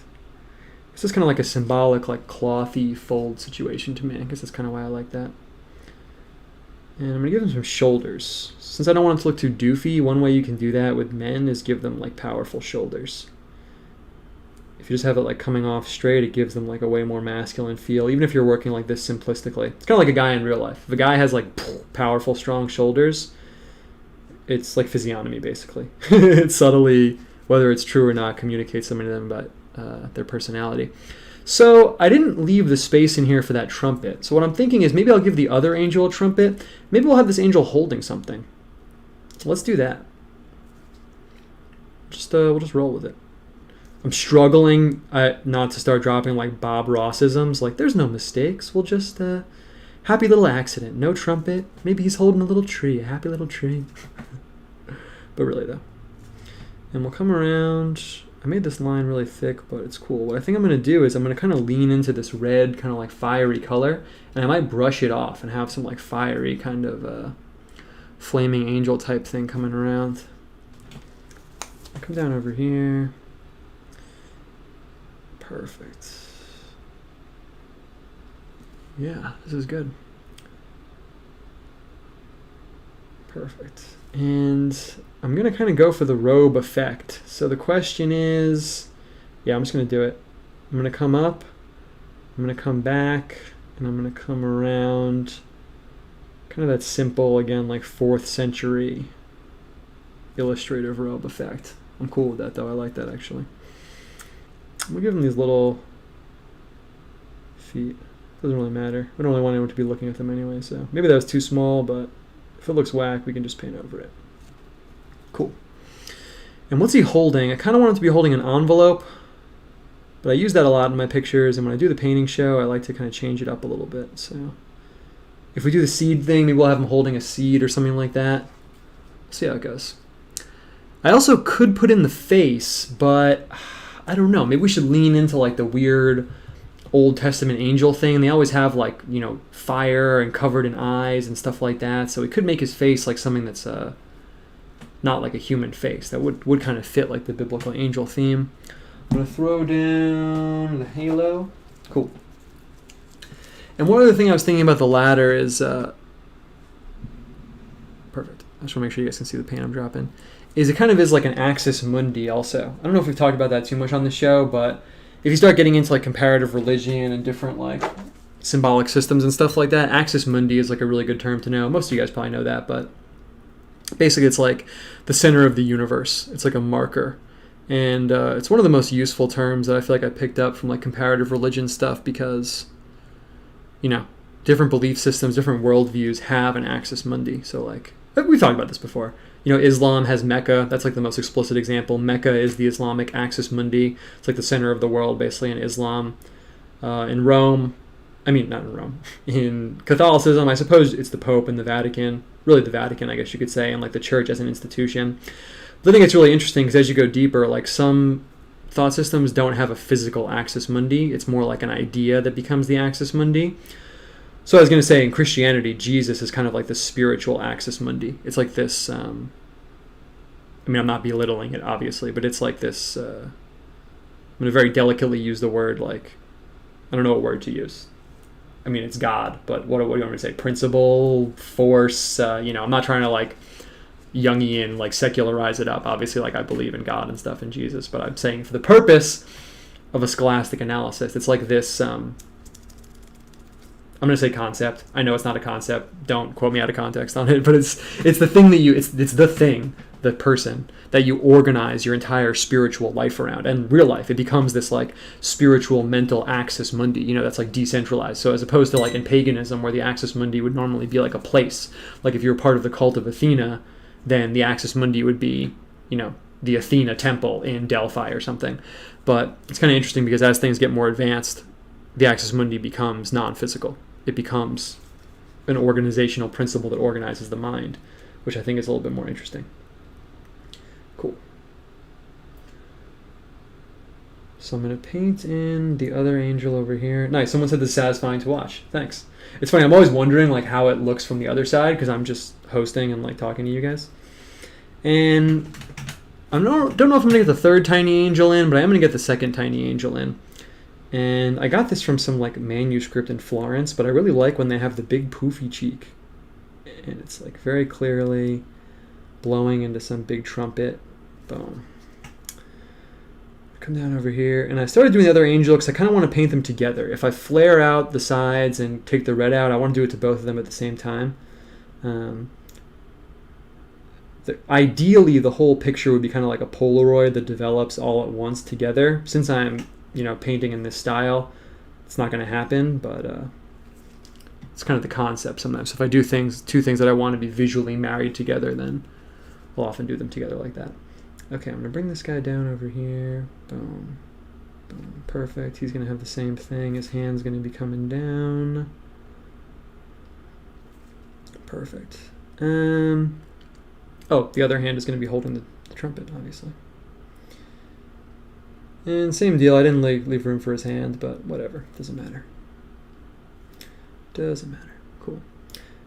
I haven't been talking too much about like the meta aspect of the creativity, like, things I keep in mind when I'm creating and stuff like that, but that little moment is a really good example. So like, really his hand, like I drew it, like his hand should be like over the trumpet and you shouldn't be able to see the trumpet through his hand. But the thing is, if you're making stuff, I can especially speak to if you're drawing. I mean, if you make a mistake like that, it doesn't really matter, honestly. What matters is like how you handle it. So if I like panicked there and I was like, oh no, I didn't leave the space, like what am I gonna do? Like maybe I can just the audience sees that feeling of like, oh no, what am I gonna? But if you're just like, yeah, whatever, and you just confidently respond to it, then it doesn't really come across as a mistake. I think I told this story once before on the stream, but this girl, I was drawing in front of her. It's a girl I knew a long time ago. And she was like, wow, you never make a mistake. Like, that's so awesome. And then I was like, no, I just don't treat them as mistakes. If you have a mindset wherein you don't have like a preconceived notion of how it should be, then you're not going to have anything that registers as a mistake. I think that's really good advice. I always want people to like start drawing and painting. So, oh man, wow, perfect moment for my story because I just smudged it, but it's all good. I'm just going to roll with it, actually. I'm just going to roll with it. Because, yeah, I think when you're beginning and you're starting out, I'm actually going to change my glove because I got paint on my glove, so I'm going to change my glove real quick. But when you're starting out, I think that's what stops a lot of people from making art, or I'm sure music's probably the same way, or probably even writing and stuff. You're like, oh no, like it's not going to be good, it's not going to be perfect, but it doesn't really matter. Okay, I have to dry. It's kind of weird. I have to like dry my hand because these gloves are like this weird latex material, but it's all good.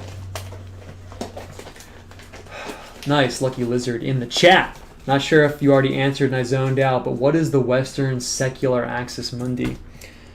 Yeah, dude, it's a really, really good question. Well, I'm getting paint all over my gloves. I should change my other glove too, but I didn't. It's all good though. Just make sure there's no paint on my skin.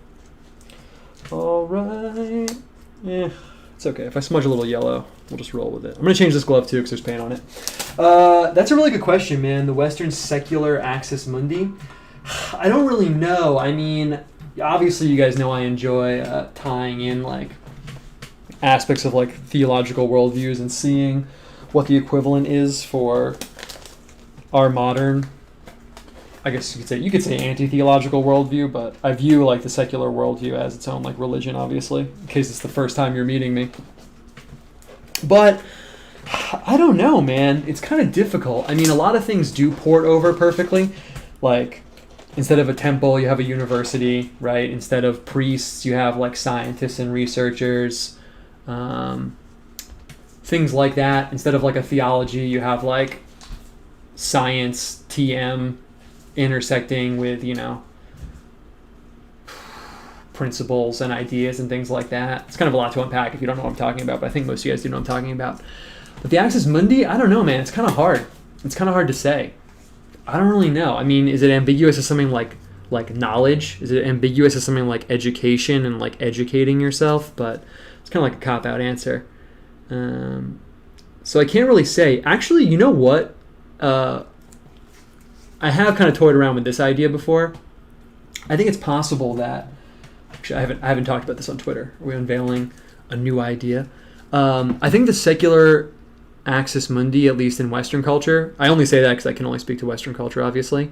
I think it actually is a vision of the future. I think that the Western secular axis mundi and the modern axis mundi for like the modern, like I guess you could say like scientific, liberal, whatever you want to call it, like atheistic-y worldview. I feel like the axis mundi is like a perfect future. I feel like the axis mundi for that worldview is like almost like the idea of progress and the idea that just clearing out these few little hurdles will allow us to step into this like perfect future kind of. And it sounds like kind of cliche and obvious, I guess, but I feel like the axis mundi, because what the axis mundi is it's an organizing principle. It's not just like a marker. It's like the organizing principle. And I feel like that is kind of like the organizing principle, right? The organizing principle, everything's based around like, oh, we're getting rid of these like little hitches, and it's like where all the arrows point. All the arrows point to X. Like in Buddhism, the axis mundi is like Buddha nature. This is just my opinion. Everything in the whole system points to like Buddha nature and Buddha Shakyamuni and stuff. So I feel like it could be that. I feel like it could be like an anchor mark in the future for like a perfect future or something like that. Can't tell if it's like a lame answer or not, but I feel like it's something to do with that. You even hear it like in the names and stuff, like, I mean, this is very like basic conservative like talking points now by accident. Like, sorry, I really didn't anticipate that. But like even just calling yourself like progressive, whatever your own personal politics are, that reveals that what you're organizing yourself towards is like this temporal principle of like progress. It inherently implies that you're organizing yourself around a vision of the future, basically. So maybe that's it.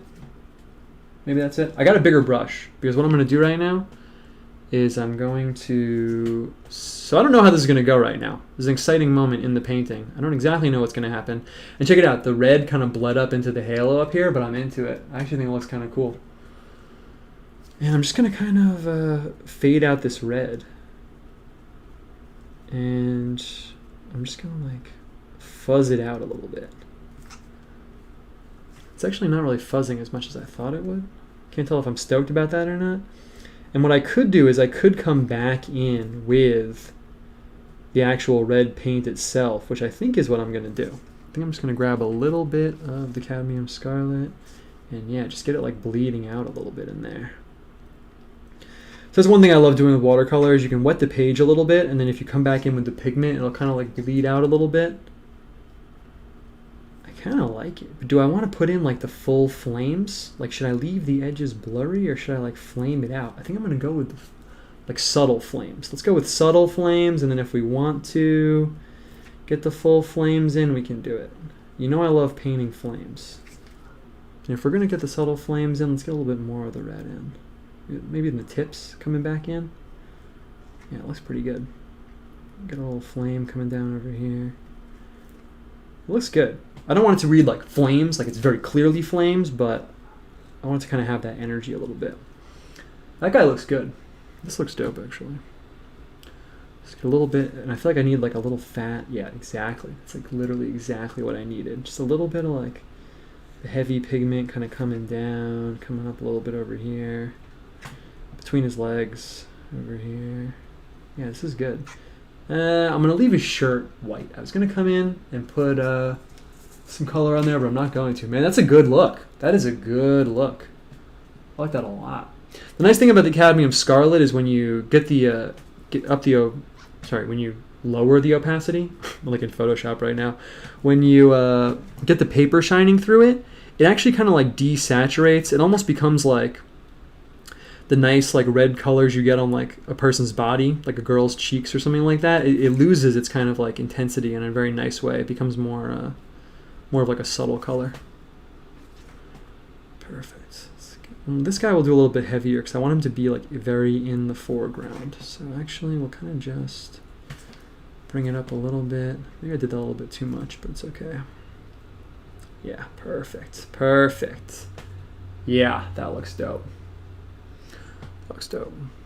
And I want to make sure I play this well down here. So I have the brush loaded up with pigment. That's how you describe that if you're being technical. And I'm just going to come down. Yeah. Yeah, that's dope. It's perfect. And I'm going to do the same thing. I'm going to load the brush up with pigment, and I'm kind of going to get a heavy one in here. Yeah, perfect.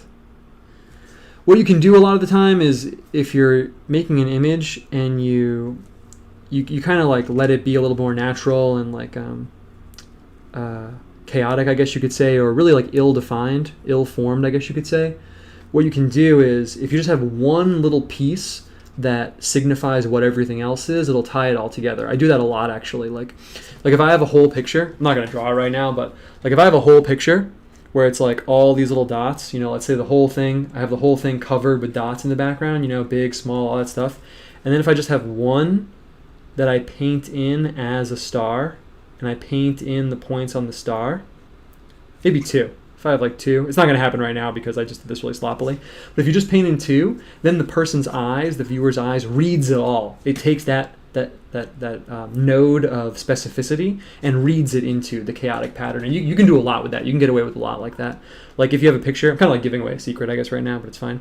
If you have a picture of something, and let's say in the beginning you paint in like some waves, you know, and you paint in like another layer of waves, but then as you get in the back, you kind of just like let it become like more chaotic and stuff, the eye will read that pattern back into the chaos, and you get like a very, very sophisticated visual effect. Otherwise, like, you know, in the same picture, if you covered up the first 2 waves, you might be like, oh, what is that? I can't tell. But when you give them the specificity, the eye reads it back into the chaos. A lot of like ink painting and sumi ink painting and stuff relies on that principle. You know, if you paint in like someone's eyes with dark ink and then you kind of just go crazy around it, you'll read a face into it because of those 2 nodes of specificity that you put in. And if you do that, like I said, you can start playing with a lot of like very advanced like visual techniques, because you don't have to worry about communicating so much to the viewer, because those like nodes of specificity communicate everything. So yeah. Okay. Killer recovery from the smudge. Boom! Thank you, Pro Angel Wings. Sounds like Seraphim's identification of modernism with Kiliism, yeah. In the axis mundi identical to the object of worship then? Yeah, I don't know. It becomes complicated. It's complicated. Like, even looking at like Catholicism becomes a little complicated because, you know, like, what's the axis mundi of Catholicism? Is it the Vatican? I guess, but not really. Like, people aren't like praying to the Vatican, so is the axis mundi of Catholicism then like the organizational principle of the church? I guess. Kind of. I guess it is the church, right? But then, you know, we go over to Orthodoxy. What's the axis mundi of Orthodoxy? Well, they don't, you know, obviously they don't have like a pope, right? You know that, of all people, obviously. So you'd say, oh, it's Christ. Like, Christ is the axis mundi of Orthodoxy, right? But then, I mean, what, is Christ more the axis mundi of the religion in Orthodoxy than in Catholicism? I mean, some people would say definitely not. So I don't think it's like finding like one, but some people probably would say yes.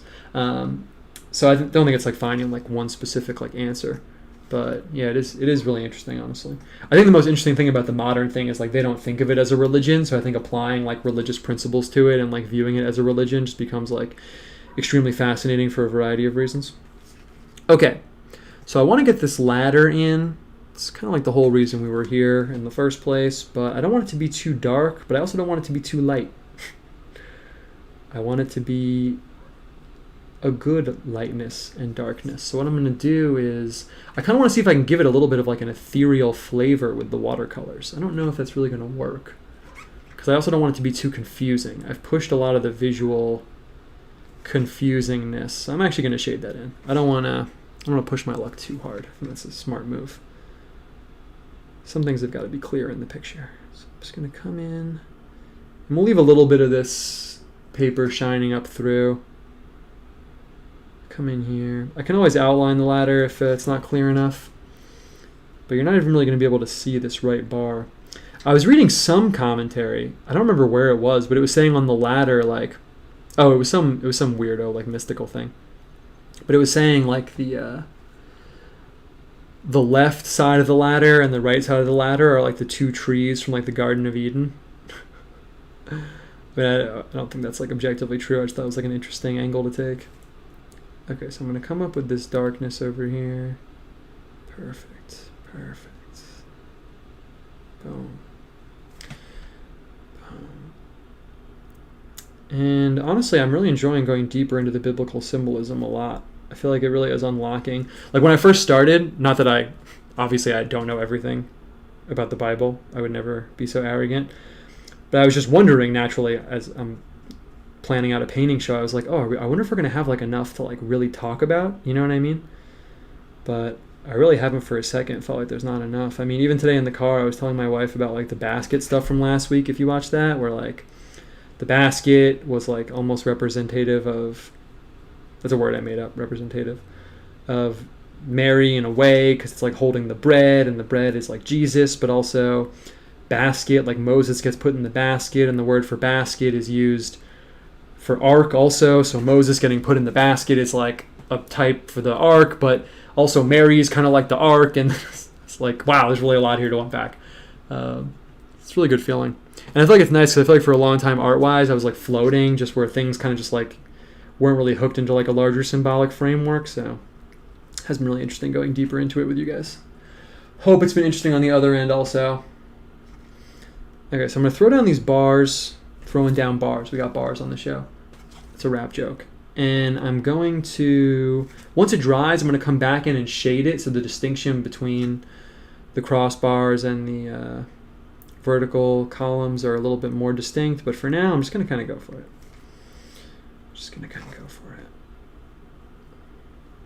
It is kind of interesting what the ladder would be made of in Jacob's vision. It probably would be wood, but it could be like gold or something. And I'm going to let them become a little bit more transparent as I go down. That looks really good. Really like that like increasing level of transparency.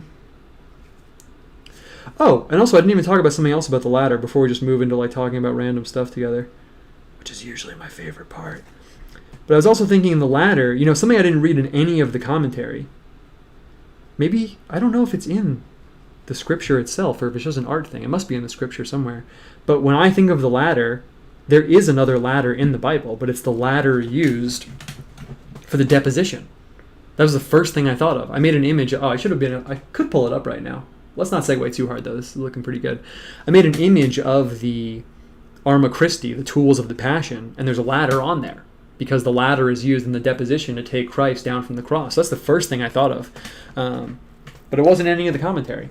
Just thought that was kind of interesting. So there's two kind of like ladders. There's like the Jacob's ladder, and then there's the ladder and the deposition, and they kind of are interestingly like symbolically inverted because here we have God promising something in this vision of the ladder, and then the deposition plays a role in God like fulfilling this, not this promise, but well, kind of this promise, like fulfilling his promise via this event. So it kind of is like these two promise-tied ladders in the Old and New Testament, and one is like this glorious vision, and the other is part of this like, if you would like to say tragic, I don't want to unpack like fully, but it's part of this like very other feeling scene. So I thought that was kind of interesting. It's also interesting because after doing the Arma Christi image, you know, I'm used to like, from my old life, I guess you could say, like mystical symbolism not really being part of like everyday life. Like it's always like trippy stuff and things like you don't normally see in everyday life. But now I'm like at Home Depot and I'm like, oh, there's a ladder here, like in the deposition of Christ. So it's just kind of funny how that works. All right, so we got a big call to make right now. I want there to be like an opening up here and like light in the sky. And then I want to get some tree situation. I don't want to reveal what I'm thinking yet, but I have like some thoughts about that. The thing is, normally I would use blue for the sky, right? Obviously, but we have such a killer color scheme going on right now. It looks so good, and I kind of don't want to break away from it too hard. So I'm wondering if I should just keep pushing the warm color scheme. I feel like I should. Why don't we just do it? I mean, what's going to happen? What's going to happen if we keep pushing the warm color scheme? Someone going to shut down the show?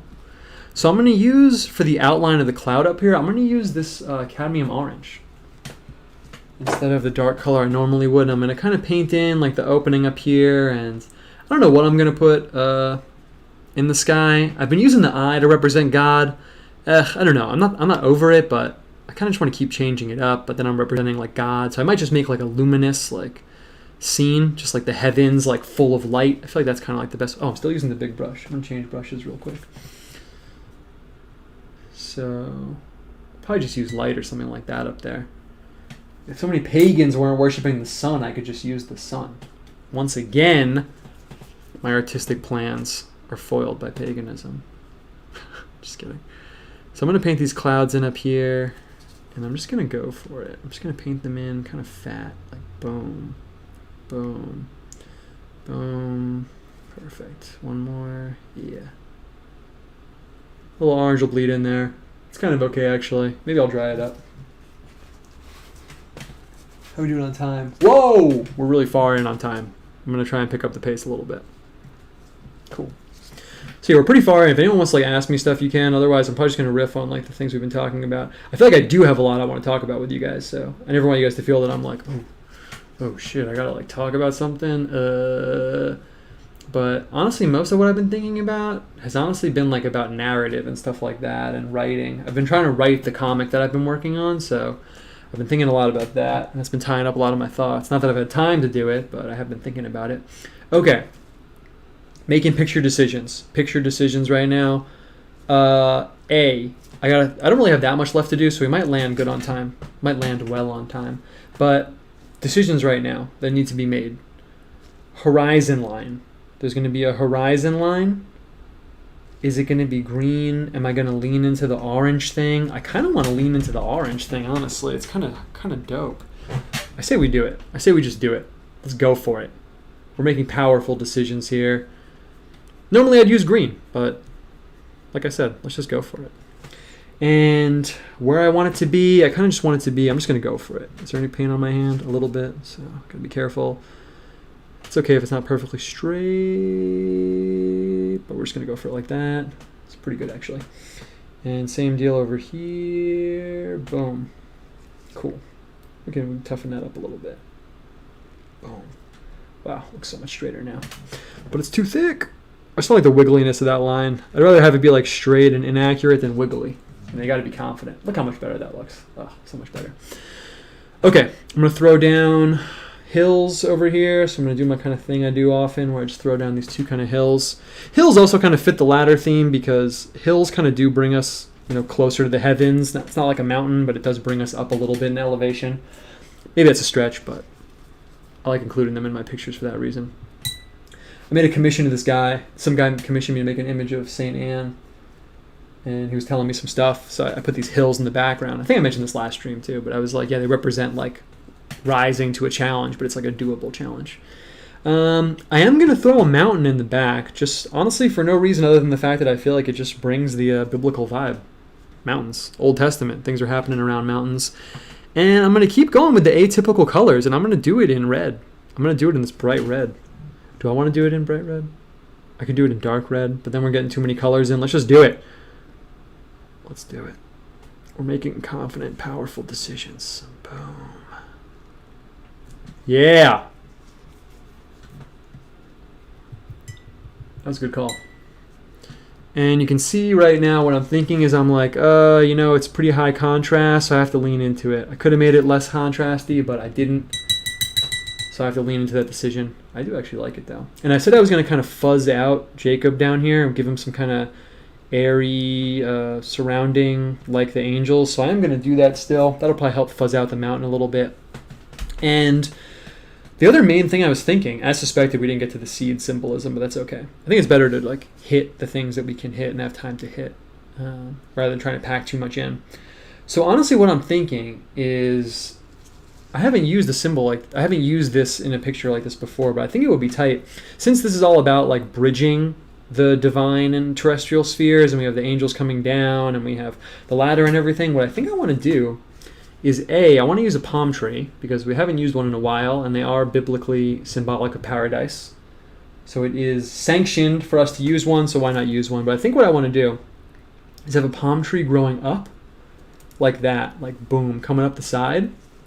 But then what I also want to do is have a palm tree coming down. We'll have one coming upside down from the clouds. I think that would be really, really dope. And then it kind of is perfectly fitting this like bridging of the worlds and stuff like that. So we're going to do that for sure. And I'm excited about it. But I'm wondering what color I'm going to put it in. And I think I'm going to go with the Venetian red. Like we have Jacob in here down at the bottom. And we'll kind of keep this like, I don't want to say dirt, but this like dirt, earthy, manuscripty color scheme going on. Perfect. Let's get a little brown. We don't need too much. Perfect. I do have the green and blue on the church. That's going to make the church stand out a lot from everything else unless I get those colors elsewhere. So I'm going to have to make a call about that too. I actually kind of do like it. We could lean into it because it's like the church is like this eternal thing standing out from this like temporal, reds, browns scene. So we could lean into that, or we could lean out of it and bring those colors elsewhere. But we're going to have to make a powerful call about that one way or the other. We're going to have to decide if we're, again, leaning into or out of it. And the palm trees, I'm just wondering if I should make them in this red or if I should make them in orange. I kind of, again, have a decision to make here where either the whole picture is going to have a high level of contrast so that as your eye goes around, there's high contrast all over, or I'm going to do the opposite and have what you see now be the areas of high contrast and have it be low contrast out here. In case you don't know what contrast is, it's how darkest dark is touching lightest light. If you have medium gray and medium gray, it's low contrast. If you have black and white, that's the highest level of contrast.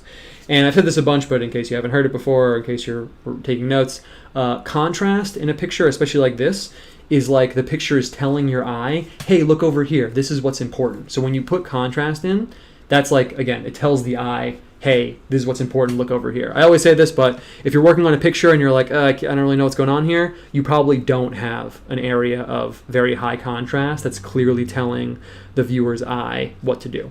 So that's an easy way to improve your picture if you're kind of like, something's wrong here, but you don't know what. So on that note, I'm going to err on the side of, not caution, but pictorial knowledge, and we're going to have what's here be high contrast, and we are going to make the palm trees and stuff low contrast. It's probably just a better move. It'll also look better. And I want to lean into the watercoloriness. We haven't been doing that too much on the show, so I kind of want, there we go, the page to like shine through a little bit, you know? The paints look so nice when the paper is shining through, so we might as well use that to our advantage. Yeah, that looks dope. And you'll be able to see the stroke, but, you know, let's see how it looks. If it doesn't look good, we can always go back. Maybe we'll have the paint coming up the thickest at the bottom, and that'll kind of cover our tracks a little bit for seeing the stroke. Yeah, looks good to me. I like it. Someone said the blue and the stained glass is the high contrast spot. Intentional, or are you going to pump up the oh, nice. You were anticipating. We have mind melded. I actually just saw that comment, but yeah, that's really funny that you said that, man. So yeah, let's throw on these palm trees. And then the thing about the blue and the stained glass, like you very intuitively asked, is we could make the heavens up above blue. That would be pretty dope, but it would be a very powerful call because obviously nothing else in the picture is blue. All right, let's throw down these palm trees. Of course, as all students of esoteric visuals know, orange palm trees is of course a subtle reference to, you guys know, the Miami Dolphins, obviously. No, I'm just kidding. That's a joke. Okay, I'm going to throw down this up here. I actually have, this is kind of just a funny like little studio note, but, you know, I send out stuff from the studio, like pictures and packages and all that stuff, and a long time ago, if something was wrong with someone's order, which would, like, it happens very rarely, maybe like 1 out of 100 cases, I have them send me it back so I could look at it and see what's wrong with it. But now I'm like, whatever, I'll just send you another one, just keep it. But back when I was doing that, something was wrong with someone's order, and I had them send me it back. And when they sent it back to me, oh shit, yeah, it's fine, I'll just paint over that in white. When they sent it back to me, I send them some extra stuff too, like as a bonus. I kind of like always do that because I feel bad. But they sent it to me with a rosary, and I was like, oh wow, it's really nice. It was like this rosary made with these like plastic beads, and I hung it up on the wall. And I just realized the other day when I was looking at it, he sent me a pen too, and I use the pen sometimes for signing stuff. And it's like, well, I don't want to say what university. Actually, it doesn't matter. I didn't say his name. It was some Florida university. And I was looking at the pen, and it was green, orange, and white. And then I looked up at the wall where I have the rosary hanging, and it was green, orange, and white. And I was like, oh my God, he sent me a rosary in the University of Florida colors. And I was like, I truly am esoteric Florida theologian now. I have a rosary in the colors of a Florida university. My mystical allegiance to Florida can never be called into question again. I literally have a Florida theological object. Nice. That anecdote was extremely relevant. I had to tell you guys. On the dream thing, have you ever run into anything about shared dreaming? No, man. I really want to, though. When I was living in Florence with these guys, me and this other guy were really into lucid dreaming, and we talked about it a lot. We talked about, like, yo, we should try and, like, find each other in our dreams, or, like, yo, if you see me in a dream, like, wake me up or something, you know? But it never actually happened.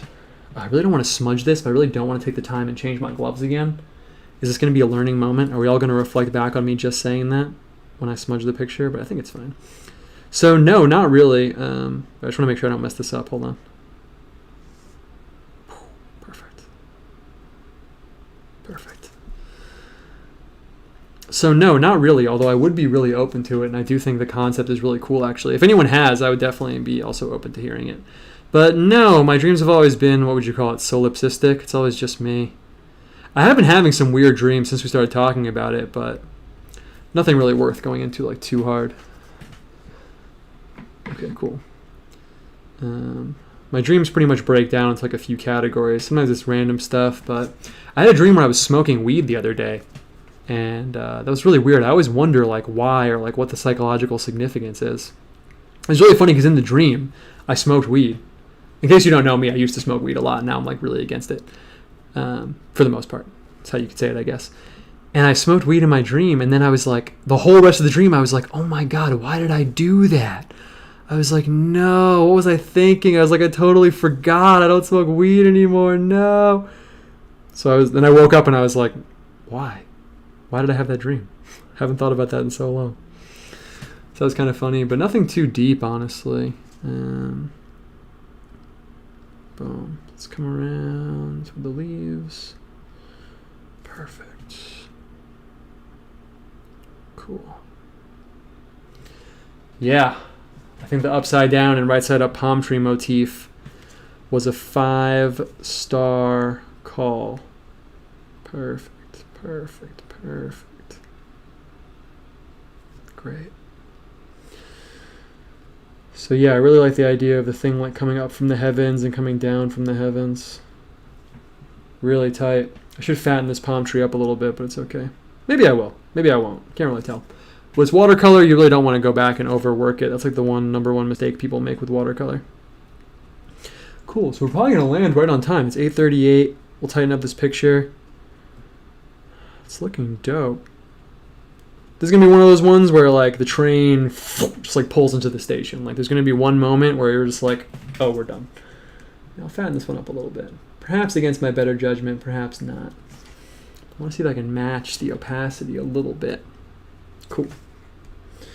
I guess the other interesting thing, this kind of just what was on my mind, it's kind of like relevant to the whole picture I was painting of like Pentecostalism and all that stuff, and American Christianity just in general like really, really, really intrigues me, and I find it like very fascinating. I kind of got a shadow going on over there, but I actually like it. I'm cool with it. Maybe I should shade it out a little bit. Yeah, that's better actually. Cool. Yeah, someone said the reverse palm tree really tied up the trippy dream factor. Yeah, that's a really, really good way of saying it, man. Okay, I'm going to fix up this over here with some white paint. We're going to make some calls about the colors and how things are going to go, and then we're going to be looking good. Yeah, so the other thing, it kind of like relates to what I was talking about, but it's also just a little interesting note. I met this guy recently in this town where I live, and he goes to school so I met him, it's not, I don't want to say too much about him, but not that anyone could figure out who it is based on like such minimal information. But technically he is qualified to be like a pastor, a Protestant pastor, I guess. And it was interesting because we were hanging out. We were kind of like at this party, I guess you could say, to the extent that I go to parties now. And it's interesting because whenever I think of American Christianity, and I'm not like talking shit. I'm just like someone who is observing and seeing how things are, and I always think like way too much and like way too deeply about things, I guess. I'm really big-brained over here, guys, in case you don't know. Just kidding. It's actually the opposite. But I asked him, it's interesting because I was like, oh, what do you, are you, I forget how I asked it, but I basically was like, oh, are you like part of like any like denomination or group, or do you identify with anything like that? And he was like, oh, no, definitely not. And then I kind of had to like figure out what his vibe was. And I feel like that's so indicative of like parts of American Christianity where it's like, oh, what kind of Christian are you? And they're like, oh, buddy, I'm just Christian. You can't label it, bro. And then I kind of have to be like, oh, you're kind of like evangelical, I guess. You're kind of like, people are allowed to like call themselves whatever they want. But I just find it like this very interesting phenomenon, because then later we're talking and he was saying like, just his phraseology and different terms he would use. I kind of had to be like, oh, you're like kind of evangelical. Like, oh, you're kind of like non-denominational. Like, not that I'm judging him. I just literally want to know like where the guy's coming from, Because we were talking about this church he goes to, and he was like, yeah, I go to this church, and he was talking about these Amish people. And he was like, there's this Amish guy that goes to my church, blah, blah, blah. I was talking about it. And then he's like, yeah, so he grew up Amish, like, and then he got saved, which is great. And now he goes to my church. And like little things like that, where you're like, oh, there's a hint. Like, oh, I get your vibe. I'm picking up on what your vibe is a little bit, you know? And there's just something so interesting about, like I said, like American Christianity that, I don't know, again, I'm not like talking shit, like at all. I just find it interesting where I almost feel like part of it, at least parts of it, are almost like characterized by a lack of engagement with like the historical continuum.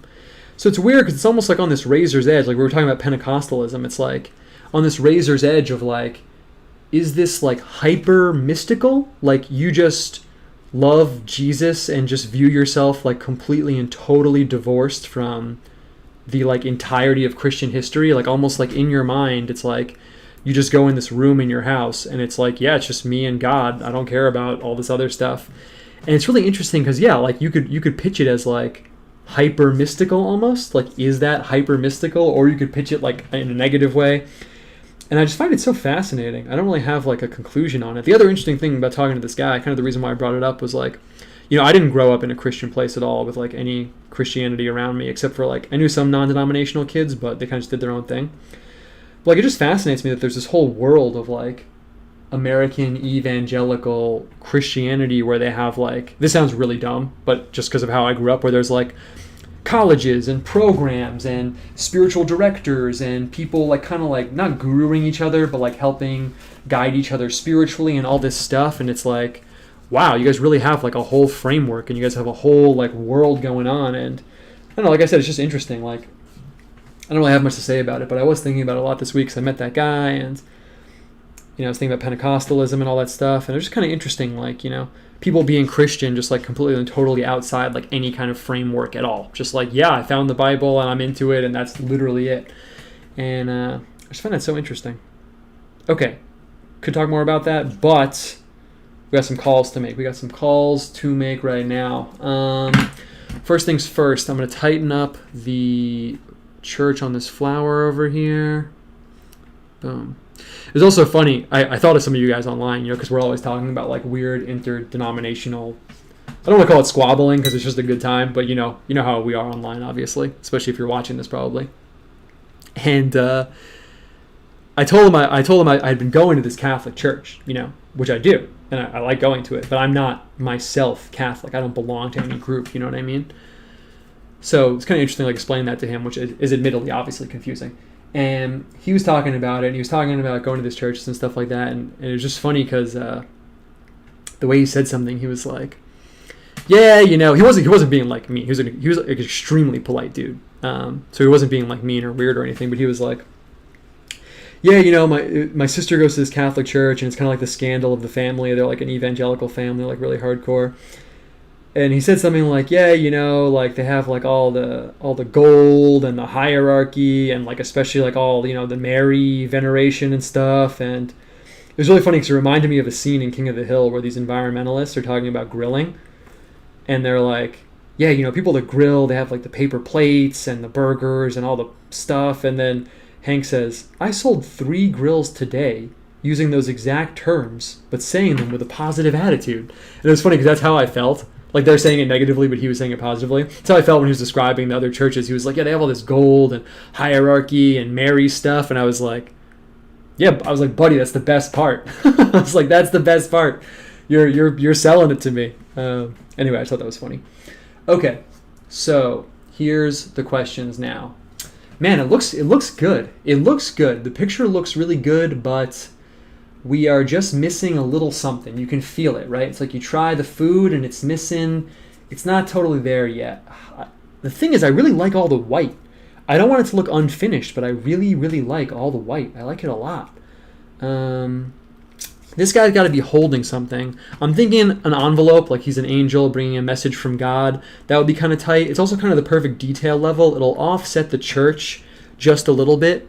We don't want something as detailed as the church, but we want a little something because right now it's like boom, boom, boom, boom, boom, boom. You can feel your eyes just like 100% coming over here. And an envelope would be perfect because, you know, this scene is also about the message that Jacob gets from God. So I think it'll be perfect. We'll get some of that color coming in right there. And I'll just kind of put that color in like this. Boom. Yeah, that's perfect. And I'm gonna put the light around the outside. Yeah, someone said Iron Grid said blue heavens, bold call time. I think you're right, man. I think the blue. And then the thing is, if we really want to get crazy, some indigo kicked up will give us that nighttime feel and balance out the white in the background. I think that's probably where we'll land. That's probably where we're gonna land. I'm also gonna put a little bit of a colored halo around here. Apophatic theology for the name of your denomination and not about God. Yeah, it's interesting. They're really, really, really not about calling themselves anything. I mean, they sometimes don't even call themselves Protestant. They don't even like calling themselves that because then it's like defined in relation to like, you know, other churches and stuff, right? Just find it a very interesting thing. Boom. Cool. I never came back. I always tell people I never came back from reading Rock and Sand by Josiah Trenum. I never came back from that, man. That really was such a game changer. I mean, I'm talking like this. It's not like I think Protestant people are like stupid or something. Like that's really not what I'm saying at all. I'm talking about like a very specific manifestation of Protestantism. And even that, I'm not even really talking shit. I just find it an interesting phenomenon. It's not like I think everyone who's evangelical is like dumb or something, just to be like totally clear. But yeah, I never really came back from Rock and Sand by Josiah Trenum. If you don't know what it is or what I'm talking about, he has interviews on YouTube. You should definitely check it out. Just the way he like pitches the Protestant phenomena, I think is very interesting. But I mean, I can see it both ways. I don't want someone who's Protestant watching this to think that I'm like making fun of you. I can see it from all different perspectives. That's why I don't subscribe to any one particular view. But as an American, I do think a lot about the Protestant phenomenon. Man, that looks dope. I was actually worried this was going to look bad, but it kind of is like a flame coming off of the letter, and I'm actually going to lean into that. Oh man, look at that. Wow. I'm not going to lie, that was 100% an accident, but it actually looks really tight. Oh man, nice. Wow, that's dope. Okay, it's time. Let's get it going. Let's get it going right now. Blue Heavens. I have some options right now. I desperately wish, if you've been watching all the episodes, that my freaking cerulean blue paint wasn't dried up, but it is. So the question is, do I want to struggle through and lay down the cerulean blue? Because this would be the perfect color. This would be the perfect color. But again, if you've been watching, you know that I've been emailing Winsor and Newton telling them that your cerulean blue paint is dry and I can't squeeze it out. And I bought like 3 different tubes and I know it's a manufacturing error. And every time they're like, yeah, it's not a manufacturing error. Yo, it is. It is. But I will struggle through it. So what I'm going to do is I'm just going to actually reach in here. And if I can't get the color I want, I can't get the color I want. It's not a big deal. But I know this would be the perfect color. This is one of my favorite colors, cerulean blue. It's like a green. It's not. You would never call it a green blue if you saw it. But if you were a painter, you might call it a green blue. So let's just see. I'm worried the cobalt blue and everything will be too dark. Oh yeah. That looks good. And I'm actually going to lean into the wateriness and just go for it. What I should have done is I should have wet. Actually, I could still do it. I'm going to do it right now. Okay, we got lots of stuff going on. I'm holding this brush. I'm drying this brush. What we're going to do right now is I'm going to wet up here. It's a little orange, so it'll cut the blue a little bit, but it's okay. I'm going to wet up here first so that when I come in with the cerulean blue, and I might even try and come in with the cobalt blue. Let's see how it goes, though. Let's see. This is going to be a tight operation right now. Yeah, that felt so good. Perfect. Man, that looks great. Okay. I just wanted to... Can I tilt it? Can we get really crazy? I wanted to go down a little bit more. No, it's not going to work that way. But it does look pretty tight. And I'm just going to kind of kick in a little bit of the blue down the bottom. So the trick right now is leaving that fade in, but also not having it be just confined to the top. Man, that looks good. And I want to leave some of this angel's kind of like cloud up here. I feel pretty good about that. I don't want it to be so much of a hard line. I'm actually going to put in a little bit more. Nice. Favorite Lego theme? Wow. I'm loving how random that question is. I did play with Legos a lot when I was a little kid. Maybe that's kind of why I ended up like this. I like the medieval ones, man. I mean, look how I turned out. I like the medieval ones. Those are really tight. I never actually made any real sets, though. I always just did whatever I wanted. Okay, this is dope. I'm feeling the blue heavens right now. I'm going to kind of get it really thick up here. Okay. I'm looking at it on the screen. You know, I actually really like it. I'm looking at it and I'm like, how do I feel about that? But it actually looks dope. I really like this kind of like very watercolory tear. It's like you can see like the light. It's almost like a cloud peeling back. Oh, I actually really like that.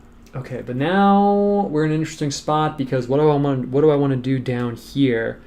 I think it's too much. I think it's too much to put the blue all in the back. So what I'm going to do is I'm going to get the blue fuzzing up from the bottoms. Then I'm actually going to drag out the orange for the rest of the background, and then I think we'll be good. I think that's how it's going to go down. The discovering the other world is really familiar. It's like there are psychic barriers that filter out certain parts of the world until you break them. Wonder how many more. Yeah, for real. For real. Okay, so I'm going to throw down over here. We're probably going to wrap this up soon. So like I said, if anyone wants to ask me anything, you can. Otherwise, I'm kind of just going to keep going off about anecdotes and stuff. Like I said, there's a lot of stuff I wanted to talk to you guys about. Mostly that's what I was thinking about.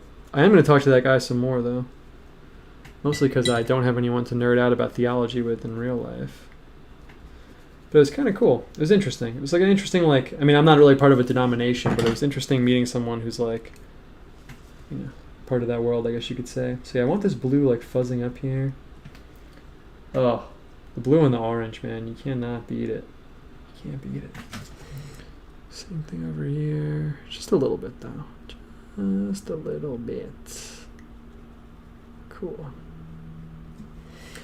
It's also interesting because, oh, you know what we're probably going to talk about for the rest of the time unless someone asks me something is, so I've been working on Morningstar 99. And I haven't been talking about it on Twitter because I feel like it's lame to be like whenever I make a tweet and I'm like, I'm working on this thing, it's like, okay, like who cares? Like, no, if I can't show it to people, like I might as well wait. But I have been working on it. I have like no free time because I've been working a lot, but I have been working on it, and I'm gonna kind of be like my vibe, but like a comic, and I'm kind of formatting it around like episodic, kind of like, you know, the way like something like King of the Hill is episodic. I'm kind of like doing it like episodically that way, and I've written out pretty much the whole like first episode almost, and it's going pretty well. It's really interesting writing because I'm a painter. Obviously, here you are watching this. But it's been really interesting writing and like inserting my vibe into writing and stuff like that. And I have like different characters that embody these like different worldviews. That was the big like breakthrough for me writing wise, is that I think so much in terms of like still images that it's kind of hard for me to like tell a story, you know, with like set characters. Because I'm just going to drag this orange out. I'm just going to like get the orange bleeding out in the background, and we'll see how it goes. I don't actually know how it's going to go, but I think it'll be cool. And yeah, so I have these different characters that represent like different worldviews, and that was kind of like the main way that I found to get around that like stumbling block of like how do these characters interact with each other, how do they like talk to each other and stuff like that. So that's been pretty awesome. And the other interesting thing that's kind of like inspirational is that in my town, so we're talking about non-denominational stuff, and again, like if anyone's watching this and you're non-denominational, I'm really not talking shit. I'm just, you know, living in my world and seeing what's around me. But there's this non-denominational church in my town. Like I said, there's like 100 churches. Like literally, it's insane. Which is part of the inspiration for like what I've been writing. But one of them is like almost like this like dark church. It's almost like evil, like a little bit. And I put them in the story, and they're kind of like the main foil, like in the story. This kind of like dark, like non-denominational, like vaguely like evangelical church, and it's been pretty interesting too. And I asked the guy about it, and he was like, "Yeah, I don't really like it there. No one that I've hung out with really likes it." Oh man, look at this bleed. So good. So good. So it's about this guy who's like me, who like works at this gas station and kind of slowly over time figures out that this like dark kind of like church in his town is like doing this like nefarious stuff, and like the gas station he works at is owned by these like crypto Satanists. But mostly it's just like random shit happening. Just kind of like, again, that's why I use the jumping off point of like a show like King of the Hill or something, where like nothing really changes. It's like exploring this like aesthetic world basically. Okay, this is looking sick. I see there's some stuff in the chat I have to hit. But I just want to make sure I wrap this up well. We're basically about to cross over at 9, but I'm not really worried about the time. I'm more worried about the picture. I'm not worried about it, but really I feel like the last thing to do is just how I want to close out the corners. There's a technique, Japanese like woodblock prints use this a lot. If you look at any Japanese art, like Japanese prints especially, they'll often do this. There's often kind of like a dark fade at the top, and it kind of keeps your eye in the picture. So right now you can kind of feel as you're looking at this, your eye's like, oh yeah, cool, but there's nothing like caging your eye in. So as you're looking at it, your eye just kind of like spills out of the corners. So I want to get some darkness, not dark really, but a color kind of like caging us in here, framing us. Caging in is so negative. And I think I'm going to use this Venetian red. He's the only Venetian red thing right now. I think if we get a little bit of Venetian red up in the corners, I think it's a good way to go. I'm tempted to use some kind of crazy, frankly, like psychedelic-y color, but I really like the color scheme, and I'm trying to branch out, so we're just going to go for it right now. Again, I should have wet the paper first, but I didn't. So what are you going to do? What are you going to do? Nothing. Nice. And I want to get it dark. Let's get some darkness in there. Yeah, perfect. Perfect. That's exactly the visual effect I wanted. How in depth do you go with regards to symbolism, like rock, boulder, shape of the boulder, all that stuff? Really good question for me to talk about while I'm doing this. Actually, dude, honestly, the extent to which I go completely and totally insane with the symbolism would probably surprise most people. I never think that people will pick up on it. But like literally, if I'm making a picture, like right now, I'm doing this like live with you guys. So basically everything I'm thinking, I'm telling you guys. But when it's just me like in the studio, like literally to an absurd extent, honestly, every single detail, I really think about it to like the maximum degree. That's just kind of like how I am. I'm actually looking around my room for like a picture I could make an example of. For example, so I did that commission for that guy. Of a picture of Saint Anne he wanted, and like when I was doing it, I was like, oh, she's wearing green because here's what green represents, and there's these two birds in the background, and I use these two birds for this reason, and this bird's on the left for this reason, and this bird's on the right for this reason, and here's a flower vase, and in the flower vase there are these 4 flowers, and here's why I picked these 4 flowers. There's a hill in the background. Why did I put a hill in the background? Here's this reason why. It's sloping from left to the right for this reason. It's actually a really good example, so I'm thinking about all the things that I did in there. But things like that. Literally every single little thing. I don't let anything be like unconsidered, basically. So, yeah, I go really hard. I think that on the one hand, I mean, it's partially like, I don't want to say it's for me, but I want to keep like getting better at what I do all the time. So I feel like I never want to coast. I never want to be like, all right, well, whatever. This part of the picture doesn't matter. I always want to keep improving. Part of getting better as an artist, aside from man, I'm really feeling how this is turning out right now. I'm really feeling it, man. Part of getting better as an artist, aside from the physical skill, like, you get better at handling the brush and stuff like that. But for me, I can say for illustration at least, it's also considering opportunities and not letting those opportunities go. So like, for example, let's say, you're a beginner artist and you're drawing a guy standing with his dog. It's a perfect example, let's say. In the beginning, you're like, okay, I'm drawing this guy standing with his dog. And let's say your brain has like 10 questions it asks itself. Your brain's like, okay, what's this guy's hair look like? Is he wearing a shirt? What's on the shirt? And what kind of dog is it? And you're like, okay, cool. And you make the picture. But as you get better as an artist, you ask yourself more and more and more questions, and you take more and more opportunities even within that confine. So then maybe you're a little better and you're like, oh, okay, well, he has pockets. Is there something in his pocket? His dog has a collar. Is there something on the dog's collar? How thick is the collar? Is there a tag on the collar? The dog has, and then you get a little bit better, and then you draw the same thing again, and you're like, oh, well, the dog has spots. How many spots does the dog have?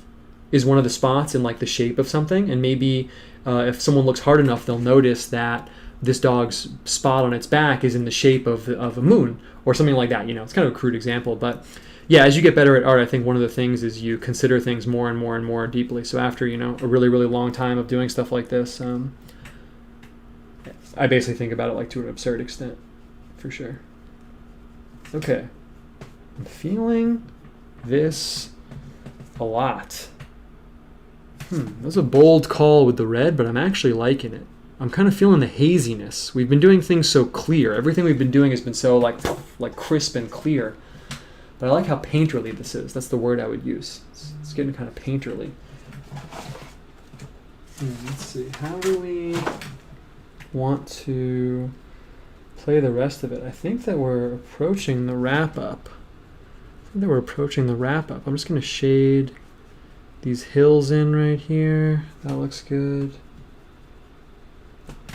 I think we might be done. I'm going to shade the mountain in a little bit. Oh yeah, that was a good call. Yeah, I like this like haziness. I'm pushing the haziness up. Actually, the mountain maybe got a little too dark.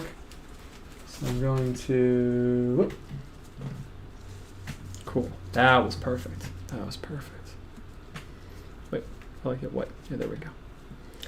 Okay, let's step back for a second. I just want to take a second and look at this from like a distance and see what I'm thinking. I think it looks dope though. I'm gonna step back. Okay, I'm standing up. I think this looks pretty sick. I'm trying to think if there's anything else I should make sure I hit. But like I said, I knew it was gonna happen this way. I knew we were just gonna like pull into the station. But I think it looks pretty dope. I like the colors and everything. Okay, I'm going to look away for a second. I'll see if there's anything that people are asking me in the chat. And then maybe we'll wrap this up right now. Sometimes I need to like look away for a second and then come back to it. I feel like we're missing just like a teeny something. But I can't really tell what. I feel like we're missing a teeny something. Anyone else feel that way? I kind of do feel that way. I'm going to look away and then when I come back I'll figure it out. Adam, do you believe that animals can make art? Once saw a chimp smear paint on a canvas and some dude sold it. Some animals can. There's an animal called a bowerbird that makes bowers. That's probably the best example. It literally makes like little nests for, not a nest. It makes like little altars almost. You should check it out. So some animals can for sure. But I don't know. It's an interesting question. Philosophical question. Dude, this looks so sick. There's more work to do on it. They need faces. Yeah. Yeah, maybe we will give them faces. I don't know. Honestly, what I've been feeling the whole time is... So we're in like crunch mode right here. We're right at the end. What I've been feeling is like I want to give the angel... I'm not going to put a face on this guy. But what I've been thinking is I feel like I could get away with putting like a swirl on the angel's face. So it's almost like this Old Testament, like... You know, the Old Testament angels are like scary. They're like really, really scary. They're covered in eyes and stuff. Maybe not the swirl. You know, actually, you know what I haven't used in a while is I could... I think this is what we're going to do. Sometimes I like the angel covered with eyes motif, and I go with the 3 eyes, but it's kind of a small face. I don't want to pack in that much detail. I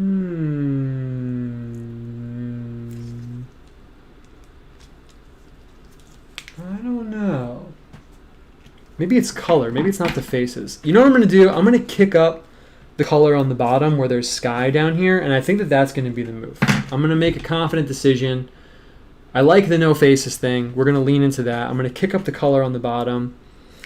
I'm going to throw in some dark blue. That's what I think the move is. I'm just going to grab some of this cobalt blue, and let's just go for it. First, I'm going to wet this up a little bit again. I think this is going to be the move. I think we need more contrast. So I'm going to kick up some water here. You know, I could throw down like pink or something too, but that actually sounds kind of fucking sick. Okay, the decision must be made. I'm going to do that. I'm going to add just a tiny, tiny, tiny bit of this color, but you're not even really going to be able to see it. Just a teeny bit. Just like a little bit of that sour hue. Let's just do it. Fortune favors the bold. I'm going to do it. Perfect. Yep, that was definitely it. Fuck yeah. Yeah. Yes. I feel so good about that. Not going to lie, I was actually a little nervous when I did that because I was like, shit, I hope I don't mess this up right now. But actually, this looks pretty dope. Yeah. Now we are talking. Oh, dude. Are you looking at this right now? Yes. Okay. I'm going to throw down. That's what we're here for. It's why you watch sports live. It's why you watch things live. It's for those moments. where we go into the chaos and we do things we're not sure if it's going to work or not. But it actually looks really tight. And I don't want too much. I really don't want to add too much. But I think just that hue. Oh, dude, yes. You know, I think maybe I was leaning in a little bit too much to like the dirt colors. Leaning a little bit too much. You got to sometimes have a little bit of like a punch out. Yeah, let's just kind of fold this out a little bit. Yeah. Oh, nice. There we go. We can get a little bit coming up there. Just want to make sure it looks not like too teased out. Yeah. Yeah. Dude, I'm fucking down. Oh, sorry. I'm trying not to curse so much because it is a Christian art stream. But I am down. Yes. And I'm just going to add a tiny bit. I'm just going to add a tiny bit on the horizon over here. I think that kind of punched us up into like the dream space. I feel really good about that. Just going to add a tiny bit. Yes. Man, how good does that look? Oh, fuck, I love painting so much. Honestly. I said this a few shows, but like, dude, if you're feeling depressed or, you know, you need like an outlet for something, even if you're not painting anything in particular, just laying down the colors feels so good. Oh, yes. Okay, cool. I felt kind of stuck there for a second because I knew the cobalt blue wasn't the answer and I almost used it. I was like really thinking about it. But I knew it wasn't the cobalt blue. I was like, oh, what is it going to be? What is this color? This is cobalt violet, actually, oddly enough. So still a cobalt color. Yeah, perfect. Oh, yes. Too much pigment, though. Yeah. Oh, now we are talking. Wow, that was so satisfying. I feel like the whole thing just came together. Oh, thank you for being here watching my humble painting show. Okay. Perfect. I'm just going to do this. I just want it to be like not totally white. Oh, boom. Now we're talking. All right. Yeah, we're going to wrap this up. We're going to wrap this up right now. 9:01, but I think it was definitely worth it to get that happening right there. Yes. There we go. Oh. Actually, no, the last thing that should happen right now. This will probably be the last thing. Up here. I knew something was missing up here. Yeah, just a little bit of that hue. Perfect. Wow. What a great moment for painting. What a great moment for painting that was. Oh, yes. I fuck with that. Yes. Okay. Sorry, I haven't looked at the chat because I've just been like freaking out about how dope this looks, but oh yeah, gotta shade this in a little bit too. Oh, now we're cooking with fire right now. Oh, it's always the last 10 minutes. It's always the last 10 minutes that just pops off. Okay. Honestly, that's definitely gonna get called a wrap right now. Nice. Yes. Okay, that looks great. Okay, I'm down. Okay, let's see, what are people saying? Dude, this looks sick. Someone said they need faces. Yeah, we could have done that. Could have gone that route, but we didn't, obviously. I'm just going to look away for a second, see if we're done, and then we'll wrap it up. So it'll last like 5 minutes or so. Heading out, but great work going. Ordered a Bigfoot poster. Word? Thank you, Laura Pearson. That's dope. You're not here anymore, probably, but that's dope. Iron Grid. Whenever you say you're missing something, you always throw in some black or purple. Wow, dude, we're on the same page. Not saying you should, but that's the trend. That's dope. Yeah. Swirl eyes. People are saying swirl eyes. All right, well, we made a call. See purple. Yeah, you called the purple. Dreamwave. You think you'll be torn between denominations forever? Do you think you'll get baptized? That's the last thing I'll answer, and then we'll wrap this up. So let's wrap up the picture. I'll answer that question. If there's more questions, I'll answer them, but let's wrap it up. Okay, so yeah, man. Actually, I'll answer that now because I don't want to end on that note because people ask me that a lot. I don't know. I think eventually probably I'll settle into one, but right now I'm just not really feeling like that called to it. The thing is, to be honest with you about the denominations thing, I kind of just feel like, like the schism of like Christianity and like the schisms between groups, I really do, it sounds kind of cheesy, but I feel like that really does like weigh on me and like weighs on my soul in a way. So like I get that other people are really called to it and like figuring out what the deal with those schisms are, but I don't know. I'm just so like on the ground and see myself as a tiny little pawn on the whole big chessboard. I really don't want to contribute to like something that serious where like the body of like believers on earth is like fractured. So it's not really a reason for me not to like choose one, but I don't know. I feel like I'll never really get my toes in like that particular like battle, you could say.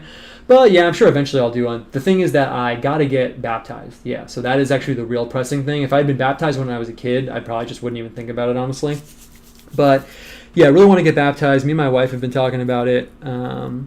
So I don't know. I think about it a lot, but yeah, eventually I will. Right now I can kind of see where everyone's coming from, but I lean towards like Catholicism and Orthodoxy more. So yeah, that's kind of the answer right there. Okay, for baptism, yeah, I think there's a delay actually, yeah. So eventually I have to get baptized. I don't know, for a while I thought I would just roll up at some Protestant church and just get baptized, honestly. I know that sounds kind of lame, but I mean, I just kind of want to do it like really badly, but I don't know. I just want to make sure I make the right call before I sign anything with like any group, but yeah, I mean, I kind of think of myself as like under the umbrella of like Catholicism and Orthodoxy, so I read books by both groups, so I don't know. Eventually I'll figure it out. See where my spiritual home is, but I don't think I'm ever going to be on the page of like hating other groups or anything like that. I don't know if anyone's really on that page, but anyway, good question. This picture, really pleased with how this turned out, man. I'm really pleased with how this turned out. Yeah, the upside down, right side up tree thing is really sick. I always feel like I need to do a recap at the end, so we'll do that really quick and then we'll wrap it up. The space is tight. I like this big and small angel. I left the divine space kind of like empty up there. I actually kind of like it. I think it gives the picture some room to breathe. I think that when I started the show, I felt like I had to like almost like be entertaining and like cram as much in as possible, and we were covering like way too much in one episode. But I feel like now, like focusing on one theme, like Jacob's ladder and specifically the ladder, like focusing in on a bite we can chew, really kind of goes a long way. I really like the flame and the envelope and stuff.